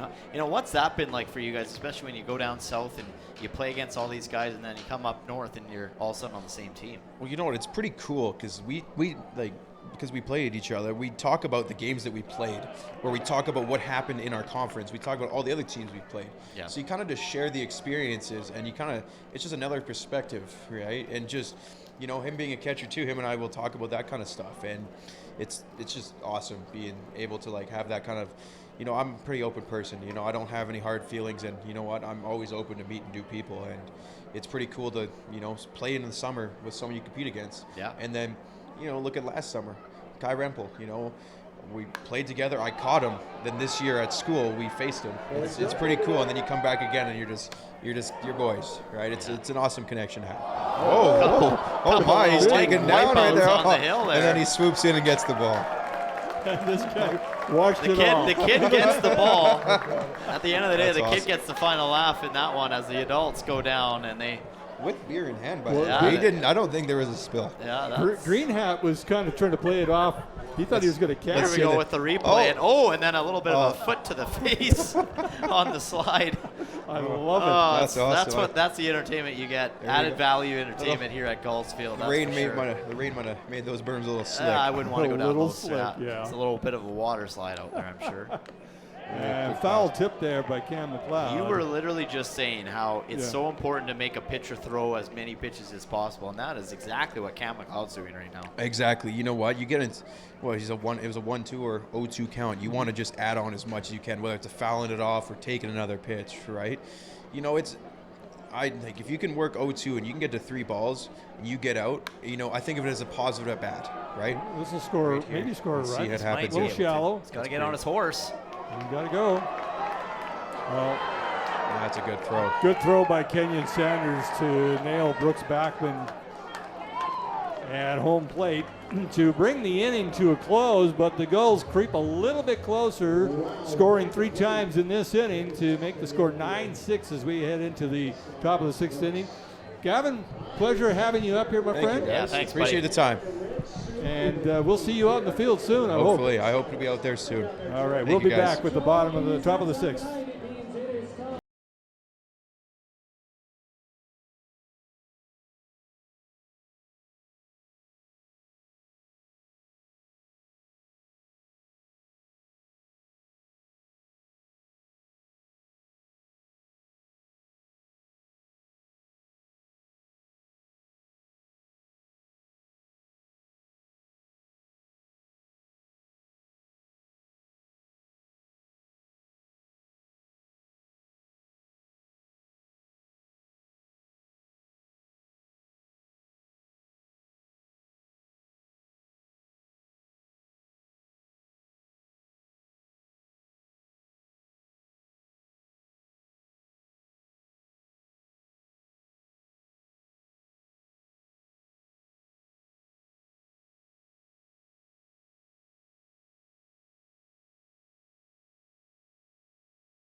New pitcher in for the Energy City Cactus Rats, and that is number 30, Cam Bergstrom from St. Albert, Alberta.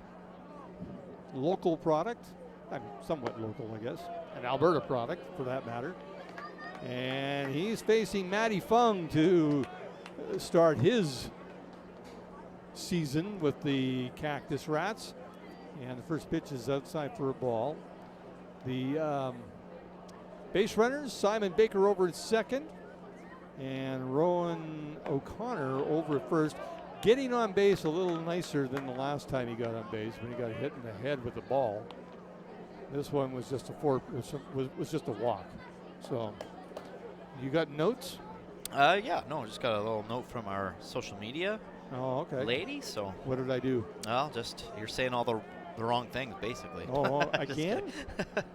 Gee. No, you're good. You're safe. You're safe. Oh, and they had a little play on over at second, but I don't know that Cam Bergstrom was in on the on the play because the shortstop Shindo was over there. Hey, throw me the ball. Throw me the ball. You know, early in the season, you were talking about the throw off the helmet earlier in this game. That's, you know, we've seen that already a couple times, and it's early in the season, and we saw that back at the exhibition game against the Red Deer Riggers. Someone took one off the dome. So, yeah. So that's why they wear helmets. I'm going to pose a question. I'm not sure if we can see this, but what do you see? Ten Shindo, he kind of gets in the way of Simon Baker getting back to second base when he does this little. When he does the pick here. Kind of, okay. You know, he's trying to freak him out, and like, he was kind of standing on the baseline. I saw it a couple of times, and I just went, well, wait a minute.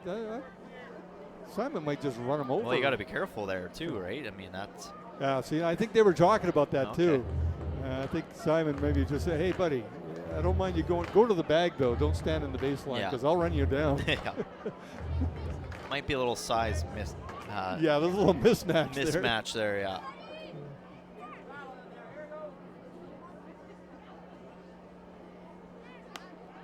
And that's fouled back by Matty Fung, who's had an un-Matty Fung-like night. Couple of strikeouts and a flyout to sacrifice. He did get an RBI out of that, but Matty's looking forward to capping off his Gulls career, I should say. And he really enjoys coming up here. That's what his dad told me too. He says he loves coming up here. And actually, Rob's going to be coming up here, he said, in about 3 weeks.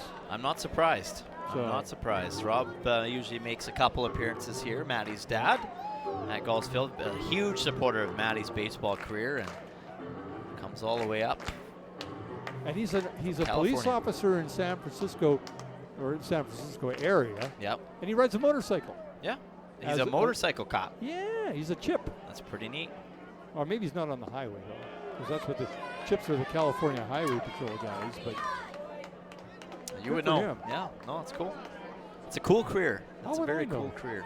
Well, you're from California. You know that the lingo down there. You know what chip. I didn't know chip stand for. You knew more than I did. It's a TV show. Oh, well, that too. Yeah. Eric Estrada. Okay, I wasn't sure if you were going off of that or what you were going off of there, but that's popped up. Just going off. Thank you for giving me some kind of credit there. Sure. I appreciate that. I'm here for you. Yeah. And second baseman Ryuichiro Uno hauls that fly ball in for Matty Fung. I'm just here to help you look good, Jim. I need all the help I can get. Just kidding. No, you don't. Oh, yes, I do. I got a face for radio. Okay. Janice would disagree. Well, maybe. Maybe.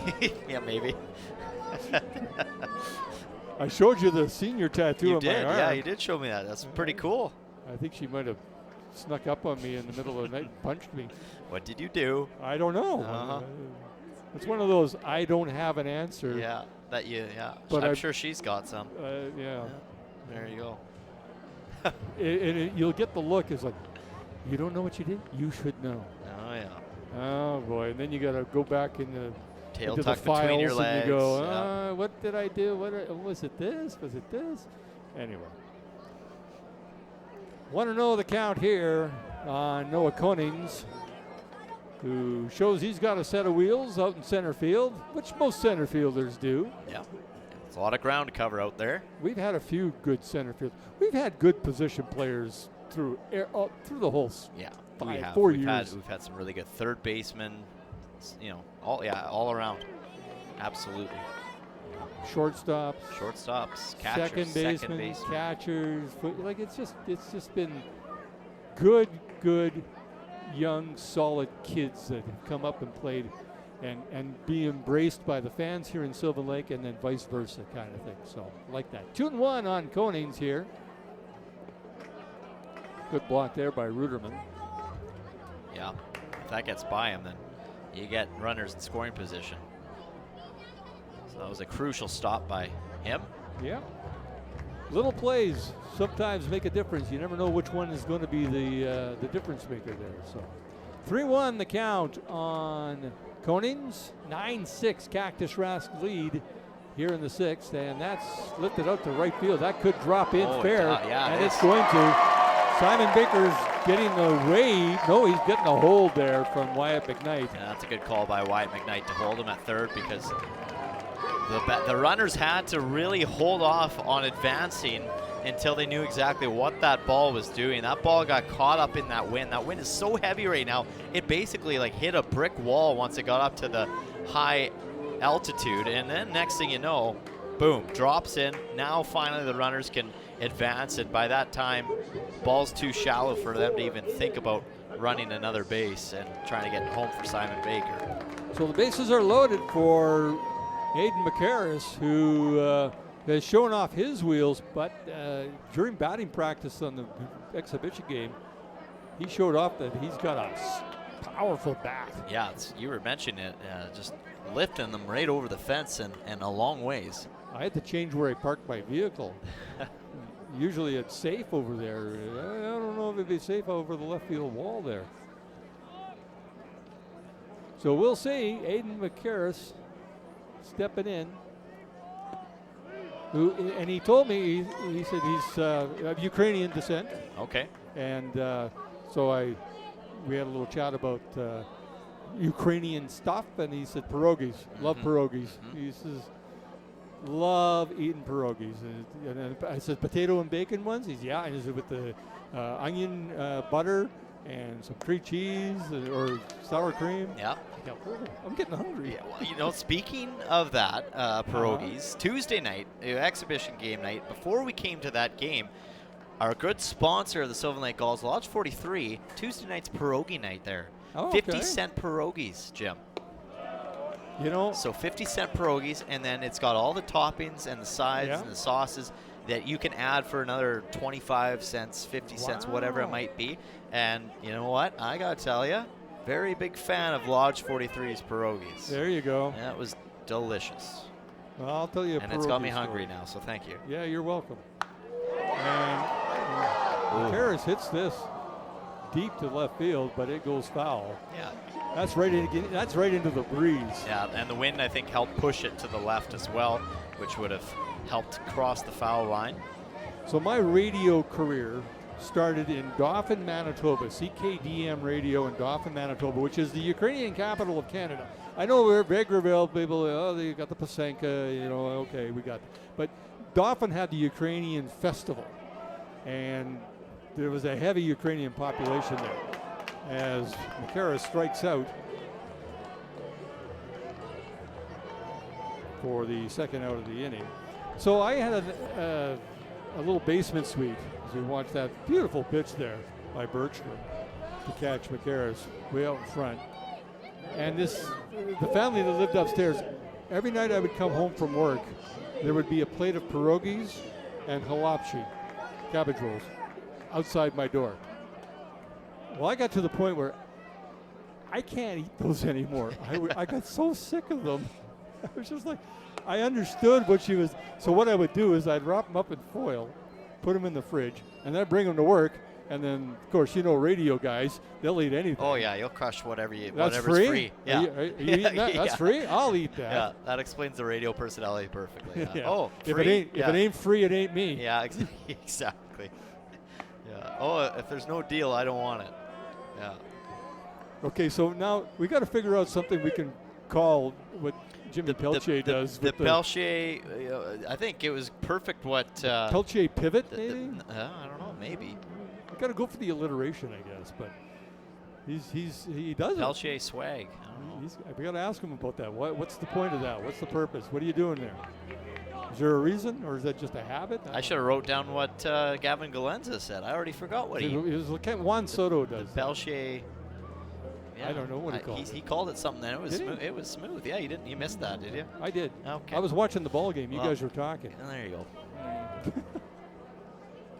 I was trying to watch the happens. ball. That I was trying to keep an eye on the ball game. Let's put it that way. I was listening to what Gavin had to say. I just didn't hear that part. That misses outside. 3-1 the count on Pelche. Bases loaded. 2 down. This is a time where you got to get a base runner in, I think, to narrow that gap to 2. Yeah. No. And maybe even 1. Rain is coming down again, by the way, folks, here in Sylvan Lake as the rain starts to fall. And that is hit well high left field, all the way back to the track, and it's caught. Kenyon Sanders made a great play on that with a tricky wind out there to haul that one in and snuff out the Gulls rally there with the bases loaded. But 9-6, Cactus Rats lead. They come to bat in the 7th. We'll be back.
And we are back.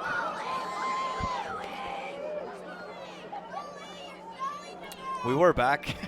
Jim had to had a sneeze attack just show up. Piece of fluff. Oh, fluff got in you. Yeah. Oh, Apparently man. you're not supposed to eat that stuff. No.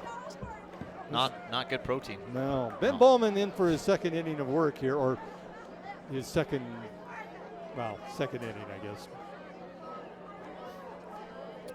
So Bowman, second inning of work, but that doesn't mean that warm-ups are continuing to happen in the bullpens. And Sylvan Lake Gulls look like they got maybe somebody warming up over there, just trying to stay warm anyways. 37? Yeah, in this chilly wind. And Kai Rempel, if that is Kai Rempel, yes, that's 37, who that is. as this is drilled to the third baseman and over to first in time for the throw as Pelche gets it over to McCarris in time. He didn't do the leg sweep. No Pelche sweep on that one. No. Showing off a good arm, though. Accurate. Strong.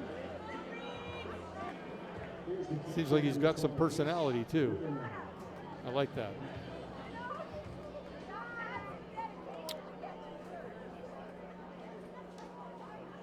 This will bring up Reese Rudderman at the plate.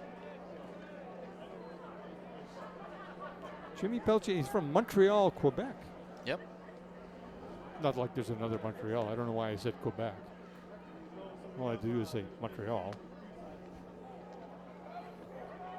Mind you, there are American listeners that. Okay, and we got something going on here with the home plate umpire. Oh, Clayton Wandler, I think he. As he took something there. He might have. And Oh, he that- took one off the arm. Yeah, that hurt. Off the wrist or the arm or the elbow. Yeah. And let's Here's take a the look at the replay. replay here from Hearthstone Property Management. Oh, And, it just went right past. directly on the arm. Yeah, right past the glove of Cam McLeod and No hit wonder. him straight on, probably right on the bone. Yeah. Ouch. He's going, and I do this because what? So now his fellow umpires, Jeff Chipley and Rob Allen, are probably going to give him the gears. Come on. Oh, He's well, in good hands with Rob Manka. Yeah, one of the best. Rob Manka did hit a tender spot there, and he said, "Did this hurt?" And yeah, he pulled away instantly. So the old, let's feel what hurts the most and touch. Once we touch it, we'll know. But There's Rob's Rob. practicum student, Yeah. Ty. Yep, she gets to follow Rob around, and she's going to learn from one of the she's best learning right there. from the best, absolutely. It looks like he's going to be okay. So Yeah. crowd will give him a round of applause to get back into this game. Ouch. Yeah, that hurts. Yeah. That's going to leave a mark. All right, here we go. 2-0 count here on Ryuichiro Uno, the second baseman. He walked back in the third inning and got a fielder's choice. No, he, oh yeah. He got on base with a base hit, and got thrown up by Simon Baker over at third base. And it struck out as well. So now you're up to date. 9-6 Cactus Rats lead the Sylvan Lake Gulls.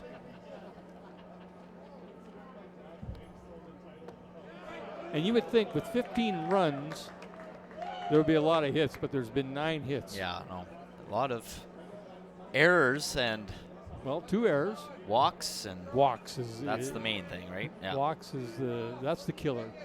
And I guess early in the season you're going to see that, I guess. I mean, I'm just speculating. Yeah. but I meant errors in the form of walks for a pitcher.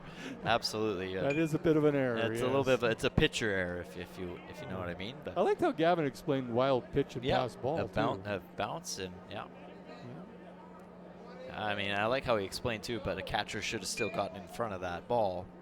Well, and he's right. Yeah, absolutely. And speaking of walks, There's another one. there's another one. I'm going to have to go through this in the next break and find out how many walks we've seen tonight, but there's been an awful lot. So that'll bring up Ryuichiro Uno. He's playing second base tonight for the Cactus Rats. Still 9-6. Energy City leading Sylvan Lake here. 1 away in the top half of the 7th inning. And that just goes through the legs of McLeod, but he does a good job to recover in time and hold Reese Ruderman back at first. Well, the Gulls have given up 10 walks. Yep. Well, 9 walks and 1 hit by pitch. That's enough. You just Double digits. Yeah, you're the authors of your own demise by doing that. But again, it's early. Some guys have not played for a while, Yep. whereas other guys have just came up here. And, you know, not to, you know, and I like what Gavin said about, he said, now's the kind of the time, he says, this is kind of trying to win this for Josh Tucker. Yeah. Because they know what Josh Tucker can do. The veterans know. And even some of the guys, the rookies, they probably have heard about Josh and they maybe even played against him down in the States, you know, and that kind of thing. So I like, that's a team thing right there. And I really like that about this group. They really are, they do have each other's back. Well, there's nothing more that would make Josh Tucker feel better about this game than a win, obviously, right? With the way he performed, you know, he's going to be the one hanging his head the most and beating himself up the most out of everybody. And if his teammates can rally around him and somehow find a way to pull this one off, it would mean a lot to him. I know that. It would. So that's another walk. Make that 10 walks with 11 with the hit by pitch. Yeah. God. He just, 10 base on balls.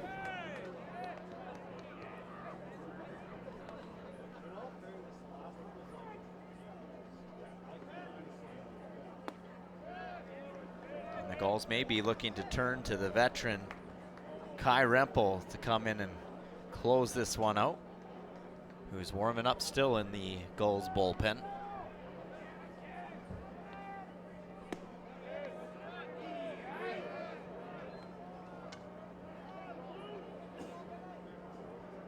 Tonight's game brought to you by Equus Energy, proud sponsor of the Sylvan Lake Gulls for another season. check swing, and home plate umpire Clayton Wandler says no, he didn't. And Bowman gets the call. 2-1 the count. Top of the 7th inning, 9-6 Energy City Cactus Rats. And a swing and a miss there as Bowman with the off-speed pitch has Shindo way out front.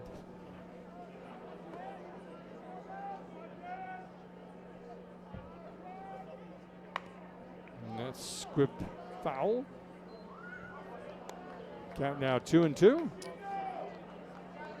Well, if you're Jordan Blundell and the Energy City Cactus Rats, you are just absolutely pleased and pumped from what you're seeing so early on from your club and with this new brand and new team. I mean, it just really casts a bright future for this team, but that one strikes out as Bowman gets the job done one more time.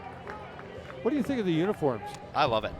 I like the colors. I just think that gray and, you know, the fluorescent green really pops, doesn't it? I mean, yeah. It just really pops on those nice jerseys. Yeah, those are some good colors. Yeah, I like them. You know, very, yeah. We got the little porcupine Very on flashy. the sleeve there. Yeah, that looks good. The Cactus Rat. The Cactus Rat. You know it. When I first heard the name, I'll be honest, I wasn't sold on it. I went, I'm not sure. But it's going to grow on me, I think. I don't mind it. I thought I would have an issue with trying to say Energy City Cactus Rats. And then, okay, no. It actually comes out okay. Yeah, not bad. I mean, 2 straight seasons now that we have new clubs in the league. One that is kind of a new team in total with the Saskatoon Berries. Yep. And then just the Energy City with a rebrand and change of location. Right, and I think, you know, like a change of personnel, big time. Because big time. I don't see one returnee player. I don't see one either. No. Oh, maybe no. Well, you know what? I could Nick Hagen. I could probably maybe. tell you. Nick Hagen is a familiar name. Absolutely. I will be able to tell you here in just a short while here if you give me. I'm sure you can. I'll blather on here and see what we can find, because I really don't recognize a lot of the names, and I mean my memory's short. It's good, but it's short. 2-2 for Ben Bowman here, looking for the strikeout or a ground out, something. They're going to check. Nope, he did not, says Rob Allen. He did not go around. So the count now full with runners on first and second and 2 down here in the 7th inning. And Elias Campbell, who made that outstanding catch from left field off of Jimmy Peltier, is on deck.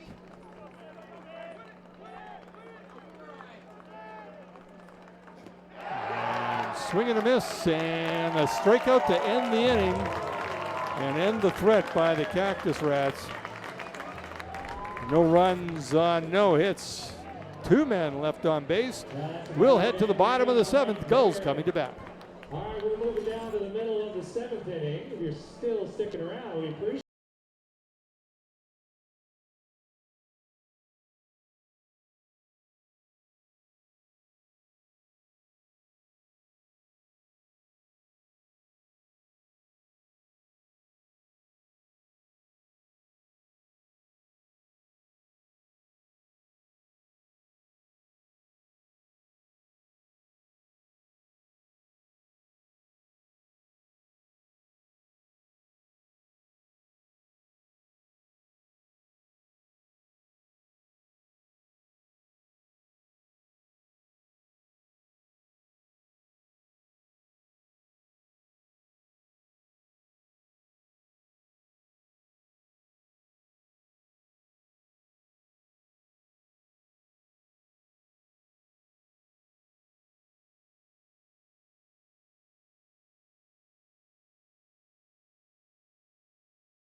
We are back, and we have a pinch hitter for the Sylvan Lake Gulls here with 2 men on.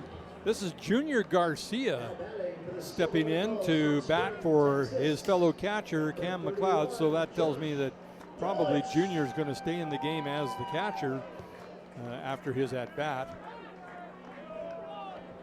And he's got base runners on first and second in a 9-6 Cactus Rats lead here in the bottom of the 7th inning. They're going to throw over to second. We'll play on there, and Bryce Turner gets back easily.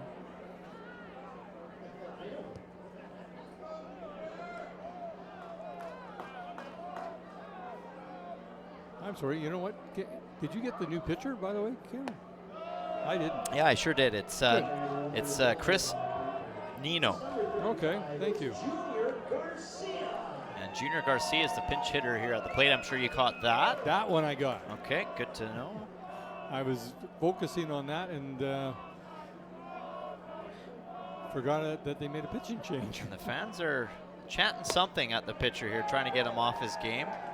I noticed that they kind of started last at-bats, and the Sylvan Lake crowd staying well into this one. Yeah, invested you know into this game. They and are. I love it. That's good fans for you. Yeah, there's still some hearty people hanging around. Probably a lot hiding underneath of us. This is going to second, and throw is not in time, but a good throw nonetheless. Yet again from Reese Rudderman. He likes to throw. He does, yeah. I think that's his jam, as they say. He stray off that bag a little too far over at first or even at second. He's going to fire it down there. He's not afraid to let her rip. 2-1 the count on Junior Garcia from Boise, Idaho. You know, he kind of reminds me a lot of a Kevin Spear, who loves to throw from behind the plate. Yeah. So he kind of has that Kevin same Spear, idea. Good memory. And he's got a great arm. Yeah, Kevin Spear, I think he lived for that. Yep.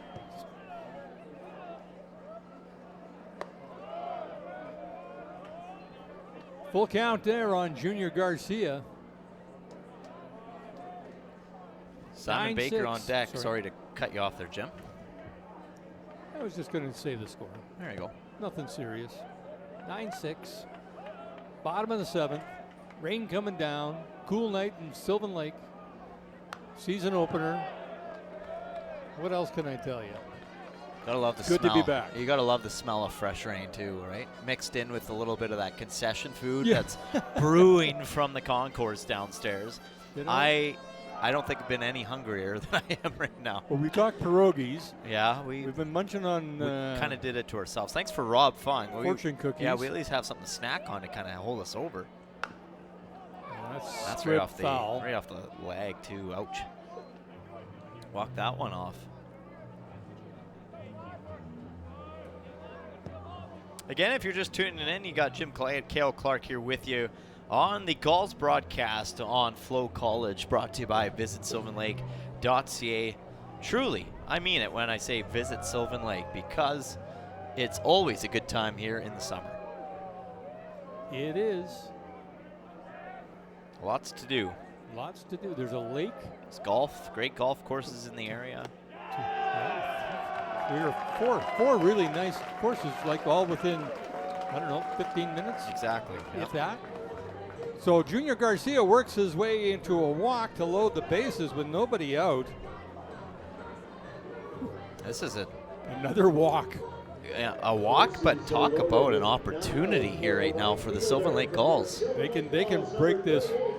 They can take the lead with one swing of the bat. They right could. Here. Simon Baker has it on his plate right now. And he fouls that first pitch off from Nino. I mean, again, if going back to what we said and what Gavin Galenza said, chip away. Don't worry about this big at bat. You know, just try to put a bat on the ball and get it in play, and things can happen here. That's down low and evens the count at 1-1.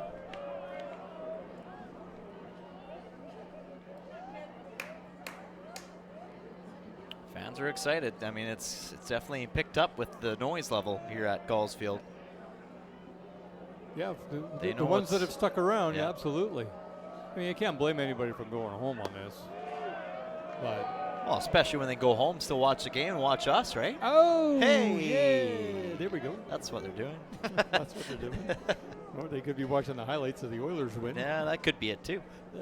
That probably. I can't is blame it. them for that either. Yeah, I can't. That's going to be a good series. Florida's going to be tough.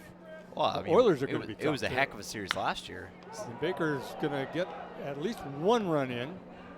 Nice hustle. As Simon Baker hustles down the first base line to beat that out.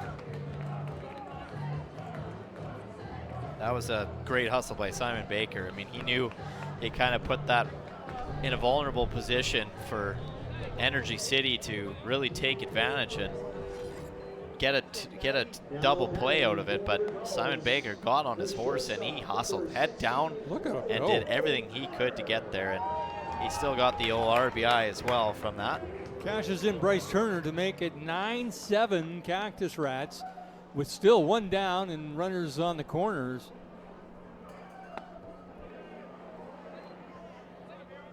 And this is Rowan O'Connor, who's been hit by a pitch, lined out to the second baseman, and took a walk.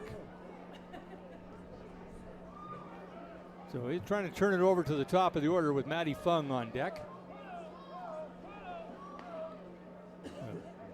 Big gap to the right side of the field, though. And that gets away from Ruderman. That's going to make this a 9-8 baseball game.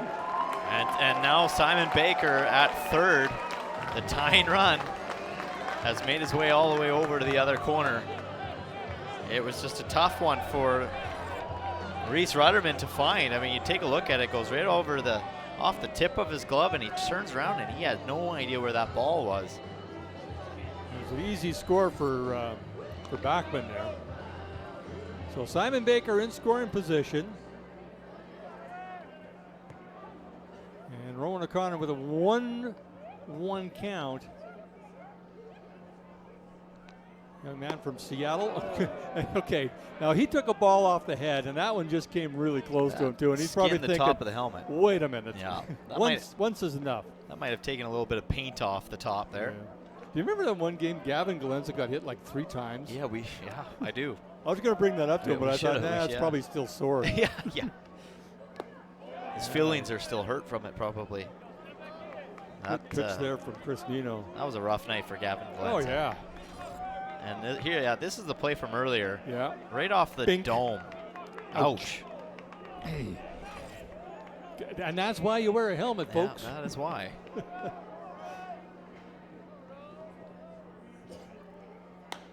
And that's going to score another run. That could even drop in. That is It dropping in. And now we are tied, ladies and gentlemen, 9-9 as Rowan O'Connor hits what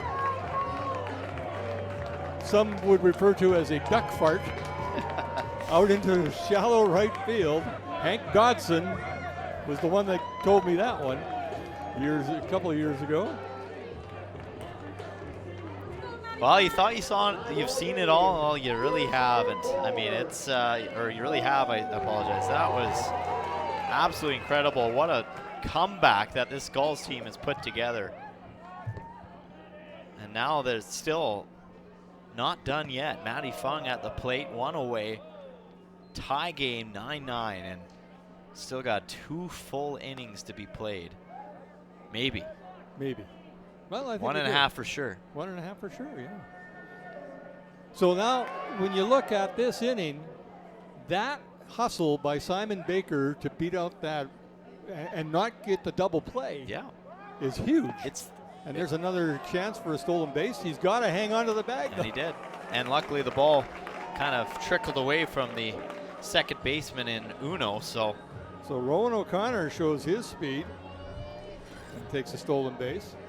looks like I think he would have beat the throw, but it's that slide. You know, you just slide past it's like the slip and slides that the kids used to use. You know.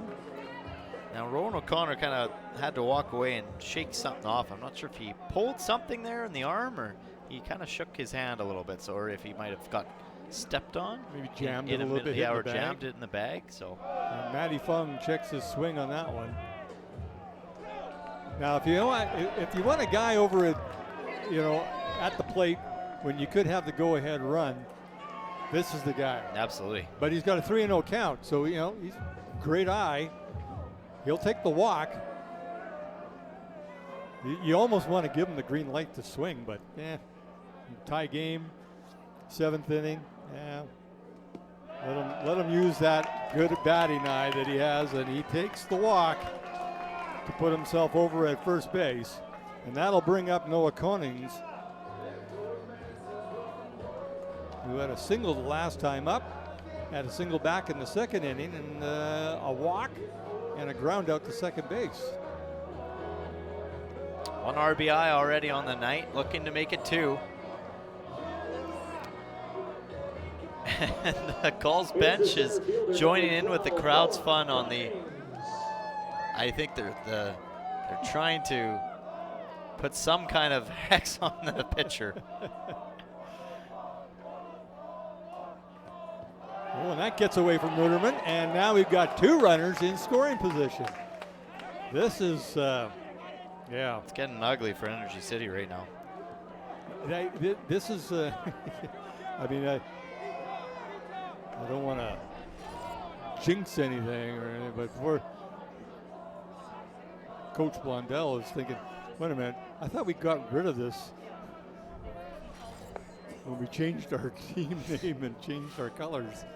But this is kind of, reminiscent. Well, it's kind of, that. they're really just swapping places from the first inning almost right now. Yeah, it's the reverse. Yeah, it's a reverse. Yeah. Now the Gulls are getting an inning where they can't be stopped. Only 1 away, and Energy City struggling. This is the 7th batter to come to bat here in the 7th inning. And Aiden McCarris is on deck. And Konings says, yeah, that was on me. I let that one go by. I should have swung at that one.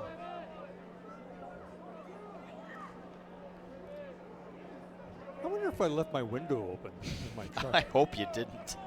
For your sake, it might be a little bit of a wet ride home. Well, I got bucket seats, so that's a good thing. I have to bail out. And a strikeout there as Noah Konings sits down. That's the 2nd out of the inning. A good pitch there, way outside, but he chased it. Yeah. So Aiden McCarris steps up to the plate. So far, he's 0 for 3 on the evening. Yeah. He gave a pretty good ride on that 1 ball deep to left field, right into the wind. He just needs a base hit right now. Yep. Well, the Gulls really need a base hit right now. Absolutely, just into a gap, and that's going to score 2. Yep. You've come this far to tie the game, down 9-3 at one point. Now 9-9, and a chance to take your first lead of the ball game. Right on the corner, apparently. McCarris not sure about that one. Yeah.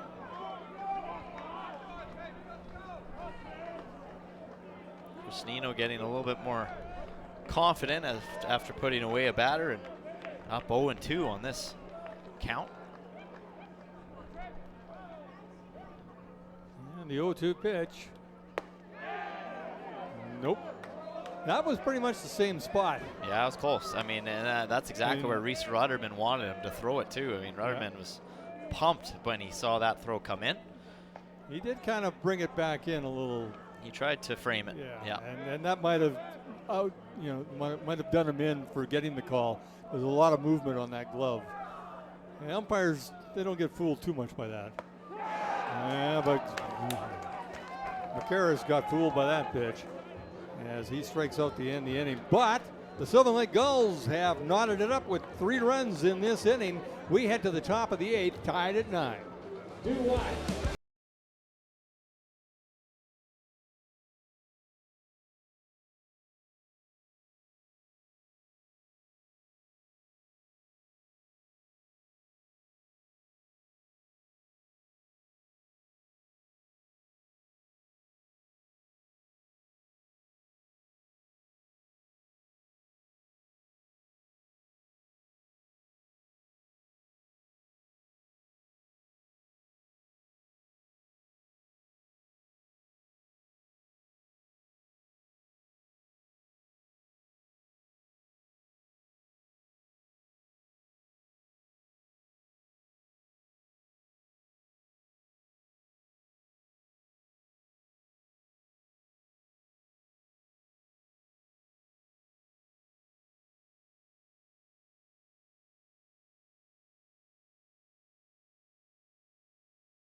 Well, a new pitcher for the Cactus Rats here, Archer Blumenshine, steps in to pitch to the Gulls here in the 8th inning. He'll face Jimmy Peltier, Bryce Turner, and Brooks Bachman. And there have been some changes on the infield as well. Timo Arsena has moved over to first base from third, and now the third baseman is who used to be the second baseman, Ryuichiro Uno, is over at third, and I don't know who's over at second because I haven't seen him turn around to see his number. Well, good pickup there, Jim. Yeah. Number 4 there, it looks like. So it's Max McCloskey over at second. There we go. Okay. They don't tell us when they make changes like that. But that was all because they pinch ran for their first baseman, Elijah Bear. Took him out of the game, moved Arseno over, moved Uno over, and then put in McCloskey. There we go. Throwing a little bit of change-ups in there, if you will, and just trying to do what they can, as that is absolutely ripped to left field, deep off the wall. That's going to be easily 2. Jimmy Peltier starts things off with a well-hit ball to the wall. A double, stand-up double to lead things off here. Took that pitch and just ripped it. He was guessing fastball, and that's what he got. And he got all of it. Absolutely. Wow. All right, just like that, Gulls in scoring position yet again. Yeah. Bryce Turner, the designated hitter, steps in. A single back in the second inning, and a couple of walks. Scored 3 times, though. He's been on base, and every time he gets on base, he scores. A strikeout, a single, 2 walks. Now this is important here for the Cactus Rats. They've got a 1-run lead, and they've kind of bobbled it a little bit, especially with the wild pitches and the pass balls. You can't give it away if you're the Cactus Rats. If you're the Gulls, you'll accept the gift gladly. Absolutely, yeah. But the Gulls probably want to do it the old-fashioned way by hitting the ball hard into the gaps and score the runs. But hey, you never look a gift horse in the mouth. That's true. Oh, and on the other side, this is just a prime opportunity for the Gulls. You gave up a run after bringing back an incredible comeback to tie it up. You really need to tie it up again and put the pressure, especially heading in the 9th inning, put the pressure back on Energy City. Take that lead late in this game, and Energy City hasn't had to play with trailing a game yet this season. So because it's first game of the year, and they've played this game the entirety in the lead with the lead. So we'll see what the Gulls can somehow change the script late in the game. It'll be interesting to see how Energy City reacts. And that is, it was kind of a signature of the Gulls, is these late inning rallies. They did quite a few times last year. The fans got their money's worth when they came to a game. It's like, oh, okay. Well, they're getting their money's worth as far as rain goes. That's true, yeah. It's been a wet one all night. Yeah. It really hasn't. It's only been a couple innings there where it didn't rain, and then the showers turned back on. It's been raining for probably a solid 45 minutes to an hour now. I sure hope my window isn't open. That's the worst feeling, isn't it? When you're thinking, okay, or when you're laying in bed, you're almost falling asleep. Did I lock the front door? Did I not lock the front door? Did I lock my car outside? Did I not lock? I go through that on a daily basis, Jim. You're preaching to the choir, buddy. Like that's just my life. I feel like I'm gonna have terrible short memory loss when I'm older. That's for sure. I'm already having it bad now. And a strikeout there for Blumenshine as he sits down Bryce Turner. That'll bring up Brooks Bachman. That's a high and inside, and he chased it. He got fooled. Brooks Bachman now who's got some lightning in that bat of his. See if there's a light show to be had.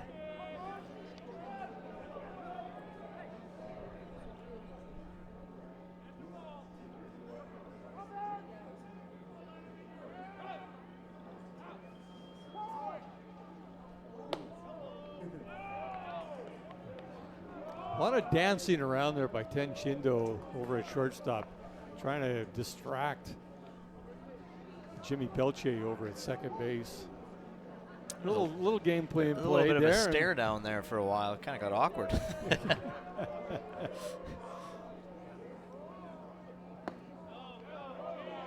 But he sure makes sure that the base runner. Yeah, let's take a look at the Hearthstone replay here. He makes sure he knows he's there. You can't get me. Me and my shadow. Yeah. There we go.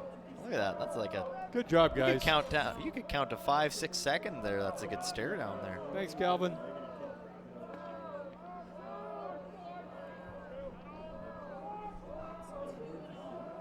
And Pelche's not even falling for the fakes. Nope.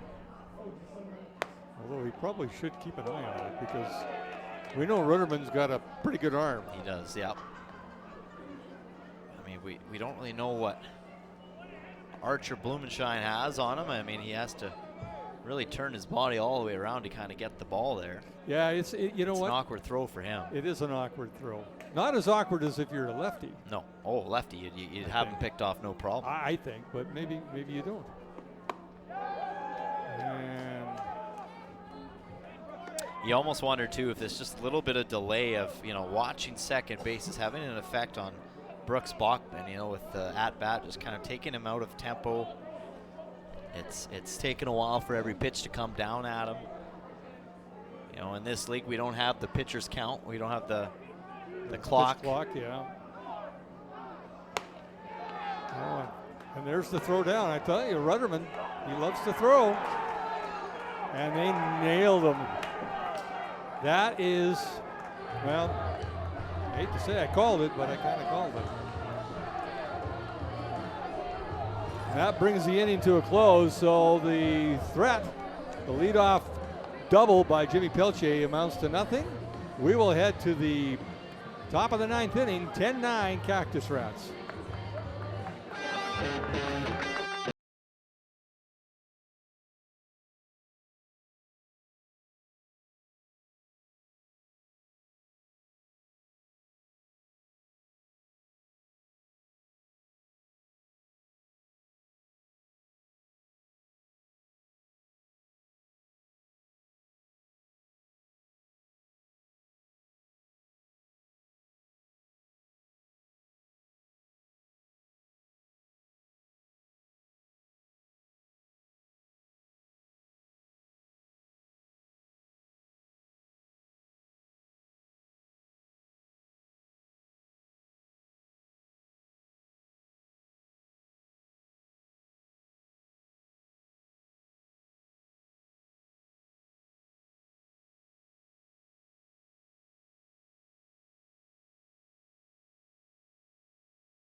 All right, ladies and gentlemen, fans, it comes down to this. Bottom half of the 9th inning. Gulls, their work isn't done yet. They got one more run to score to tie this one up to keep the game alive.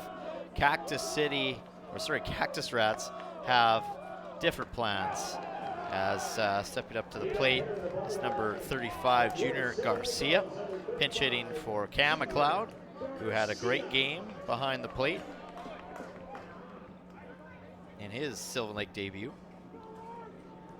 Junior took a walk and then kind of a pivotal play, because we were just talking about this. He got forced out at second as the Cactus Rats tried to turn a double. Simon Baker beat out the throw over to first, ended up stealing a base, coming around. When he stole a base in the inning before. Anyway, he beat that out and got over to third, and then scored the tying run at that time, the 9th run. So 1-1 the count on Junior Garcia. A good eye too by Garcia. That was close. Good throw. Archer Blumenshine. You know what? That name sounds familiar too. Did he not play with one of the other teams in the WCBL, Archer? Might have. He was from Sherwood Park.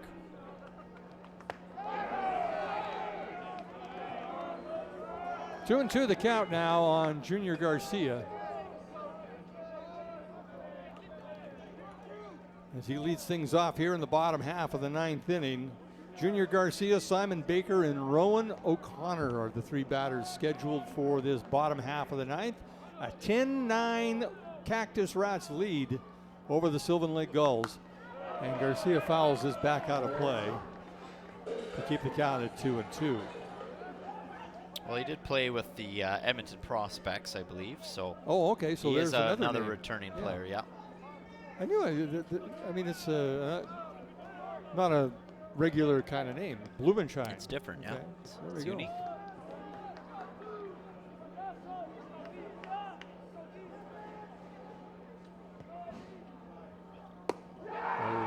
Inside, and just ties up Junior Garcia for the strikeout. That's 3 strikeouts in a row for Blumenshine since he came in. He can really pitch, and that one up and inside on Garcia, as that was kind of curving towards the inside as well. So it's a tough one for Garcia to read.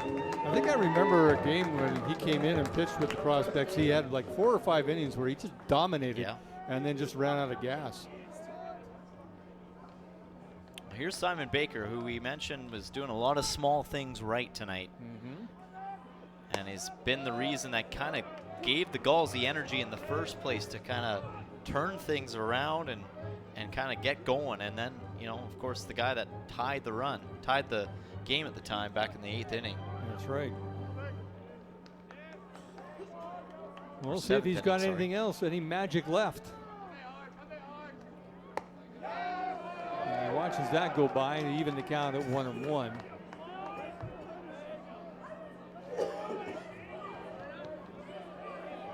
Well, if anything, the Gulls can take a moral victory, and I know moral victories aren't all that great. They're not as good as the actual victory. We know that. Yeah, they sure didn't show any quit tonight. That's for sure. They they got down early, and you know, maybe a little discouraged at times, but man, did they ever put on a performance. They just slowly chipped at the lead, putting up 3 runs in the 2nd, 3 runs in the 5th, 3 runs in the 7th.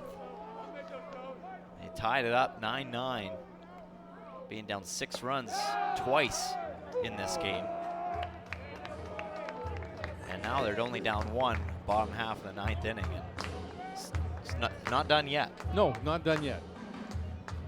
But like you said, I think it is a good moral, win for them in a way, because they showed no quit and they made a game out of it. That's right. And like Gavin said, he says we didn't lie down for this. They fought back. Yep. So fouls that out of play. The count stays at 2-2, one down, 10-9. Cactus Rats lead here in the bottom half of the 9th inning.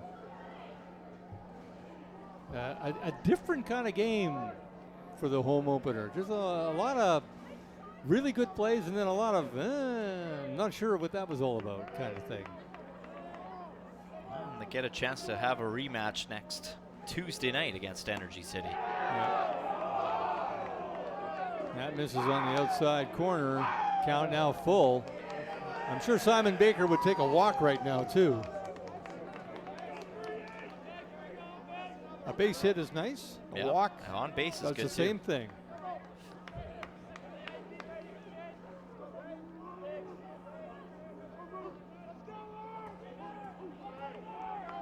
The 3-2 pitch. And Baker fouls that out of play to stay alive.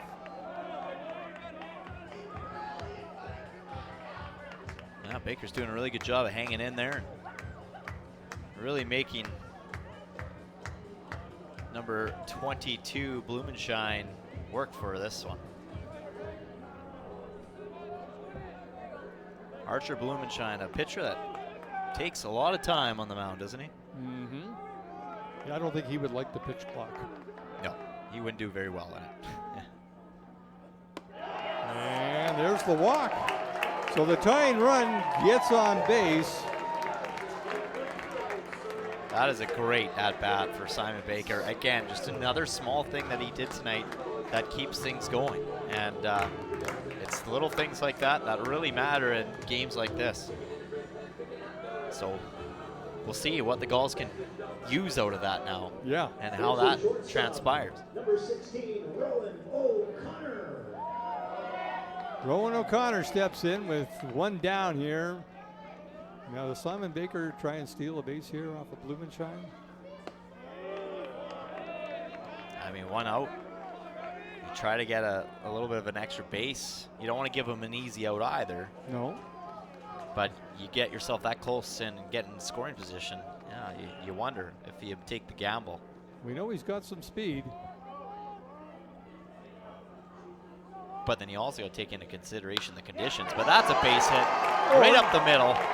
Or you do that. Yeah, left center field. That'll help. Rowan O'Connor has had himself a pretty good game tonight as well as he turns over that ball and finds the gap. That'll bring up Matty Fung, who's had a very un-Matty Fung-like night. But we know that he's a battler. Yep. And here's a guy too that's talking about making a pitch count go up. This is a guy that can make you really work for it as well. And oh yeah. You're not going to get an easy out from him. He'll make sure you have to hit that. You really have to earn your strikes on Matty Fung. And now we've got the Shindo shadow over at second base there, as he's going to get right in there behind Simon Baker and distract him enough. Although I think, you know what, I think they've seen this. It's not the first time they've seen a guy do this.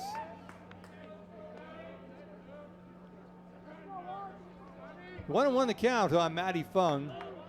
Base runners on first and second. 10-9 Cactus Rats lead, and Matty Fung sends this into shallow right field.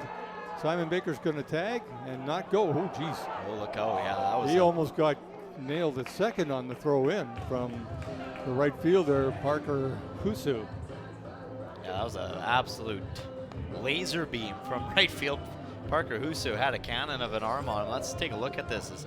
You know, Simon Baker did a good job not to try to go for third, but just coming back to second, and I think it caught him by surprise at how fast that ball got in. Luckily for him, it not only jumped away from Max McCluskey, but he also got back just in the nick of time. So Noah Konings is the last hope here for the Gulls to keep this game alive. He takes that first pitch for a ball.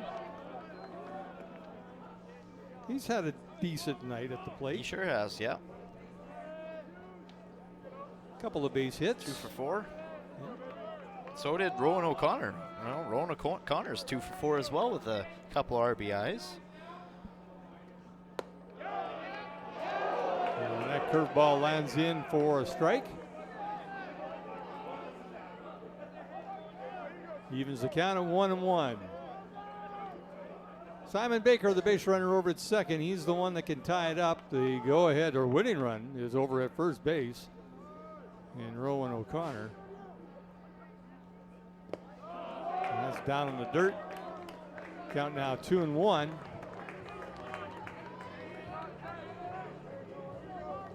Well, with the way the wind is going right now, this really favors Noah Koning's at bat, because he pulls this a little left and might have a little wind to help carry the fence.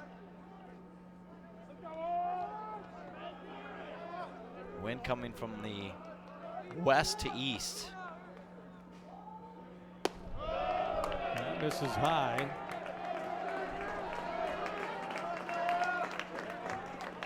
On deck is Aiden McCarris. Whether or not they need his bat remains to be seen. Crack of the bat here, and Simon Baker is going to be going right on that sound.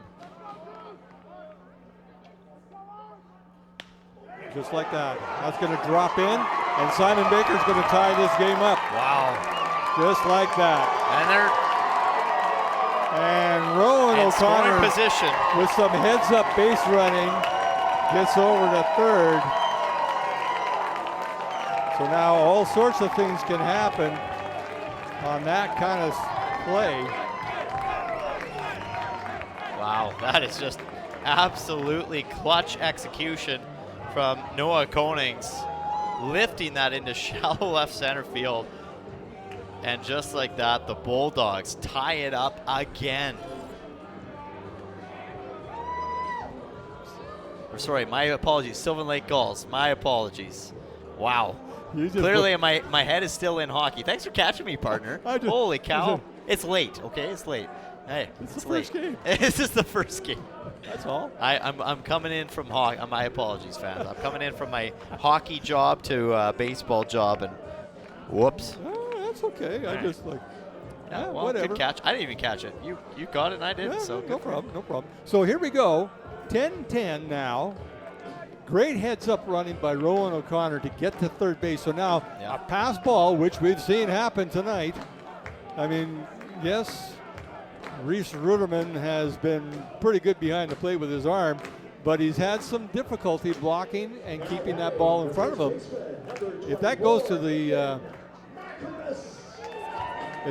the wall, I mean, Rowan O'Connor is going to score and this game's over. So, or a base hit. So Aiden McCarris has got this. Oh, and yeah. Conans was trying to draw a throw.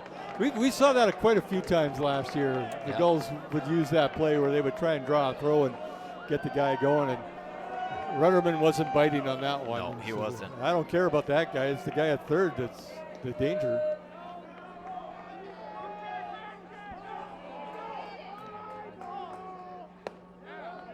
And a called strike there to even the count of 1-1. 2 down. Man on third with the winning run is Rowan O'Connor, and Aiden McCarris at the plate. Can Aiden McCarris answer to the dramatic finish the Gulls are looking for? Right back up the middle. This is going to do it. Oh, wow. Good wheels. Absolutely incredible game. Aiden McCarris walks it off for the Sylvan Lake Gulls, and they complete an absolutely insane comeback to take this one and start their season 1-0. Holy moly. Wow, that was that was interesting. Good job by there, McCarris. Unfortunately, Archer Blumenstein just couldn't get his glove on the ball. Just couldn't get his glove on the ball. And great wheels by, and we've talked about this, that's a first baseman who's a fairly large gentleman, and Aiden McCarris beat that out And that was all it took. The fans got their money's worth tonight, that's for sure. And a heartbreaking loss for the Energy City Cactus Rats.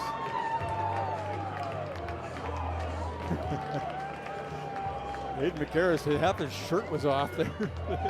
He got mobbed by his teammates. Yeah.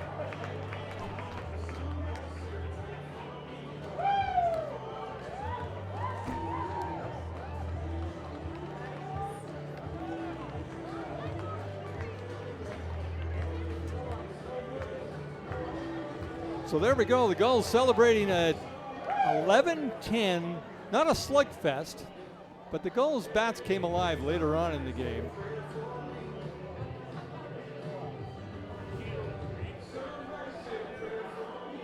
And we're going to head down to the field there. Yeah, we're going to go with our player of the game here as Jared Wallow stands next with number 12, Noah Konings. Ladies and gentlemen, here is your player of the game announcement. I direct your attention behind home plate with Jared Waldo. Thank you very much, Joe. It's your EG Auctions player of the game, number 12, Noah Konings. Noah, that's about as good as it gets for a home opener. You guys were down early, but you stayed in this entire game. You guys clawed back in the end. You pull it out. Just talk about what tonight was all about. Man, just refusing to losing, you know? We come out here, we play hard every day. Just want to win for the guys all the time. Well, you know what? We had a really great crowd. We've had some great fans who stuck around. We've got these guys over here who've been hanging all night long.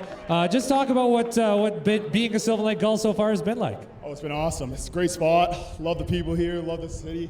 It's great. Coming from Brampton, Ontario, you know. This place is awesome, man. I love it. Well, you know what? Now you guys head out on the road for 3. What's it going to be like? You guys get out on the road, get a chance to bond beginning of the season. That's always a good idea, hey? Yeah, it's going to be great, you know. Fort McMurray, never been. Hopefully it's beautiful. Heard some good things. But, yeah, just go get some more wins over there. Well, we appreciate it. Your EG Auctions player of the game, number 12, Noah Konings. Noah, congratulations on the win. All right, we are small and mighty. Wow, absolutely incredible game. If you stayed in from start to finish, you got your money's worth. It wasn't a waste of your time on this Thursday night as the WCBL season starts off with a bang for the Sylvan Lake Gulls. An incredible comeback. Noah Konings, a big reason for that. We had a couple, staff fitness players of the game that we really could have picked from. Oh, yeah. We had one lined up right until the bitter end, and then we did a last-minute change-up. And it's hard not to go with the guy that, went 3 for 4 on the evening, 3 for 5 on the evening, my apologies, had a couple RBIs, and that last RBI being the tying run in the bottom half of the 9th inning at a crucial time facing 2 away. That's right. Without that, Aiden McCarris doesn't get to do what he does and walk it off. So, I mean, he could have been one. Yeah. Simon Baker. Honorable mention, absolutely. Rowan O'Connor. Yeah. Even Brooks Backman, another player that, had a pretty solid game tonight. Things didn't start out the way that the Gulls hoped, but my goodness, did they ever dig in and stay into it to the bitter end. As you take a look at some of the highlights throughout the night, fans on the edge of the seats. Gulls go down 9-3.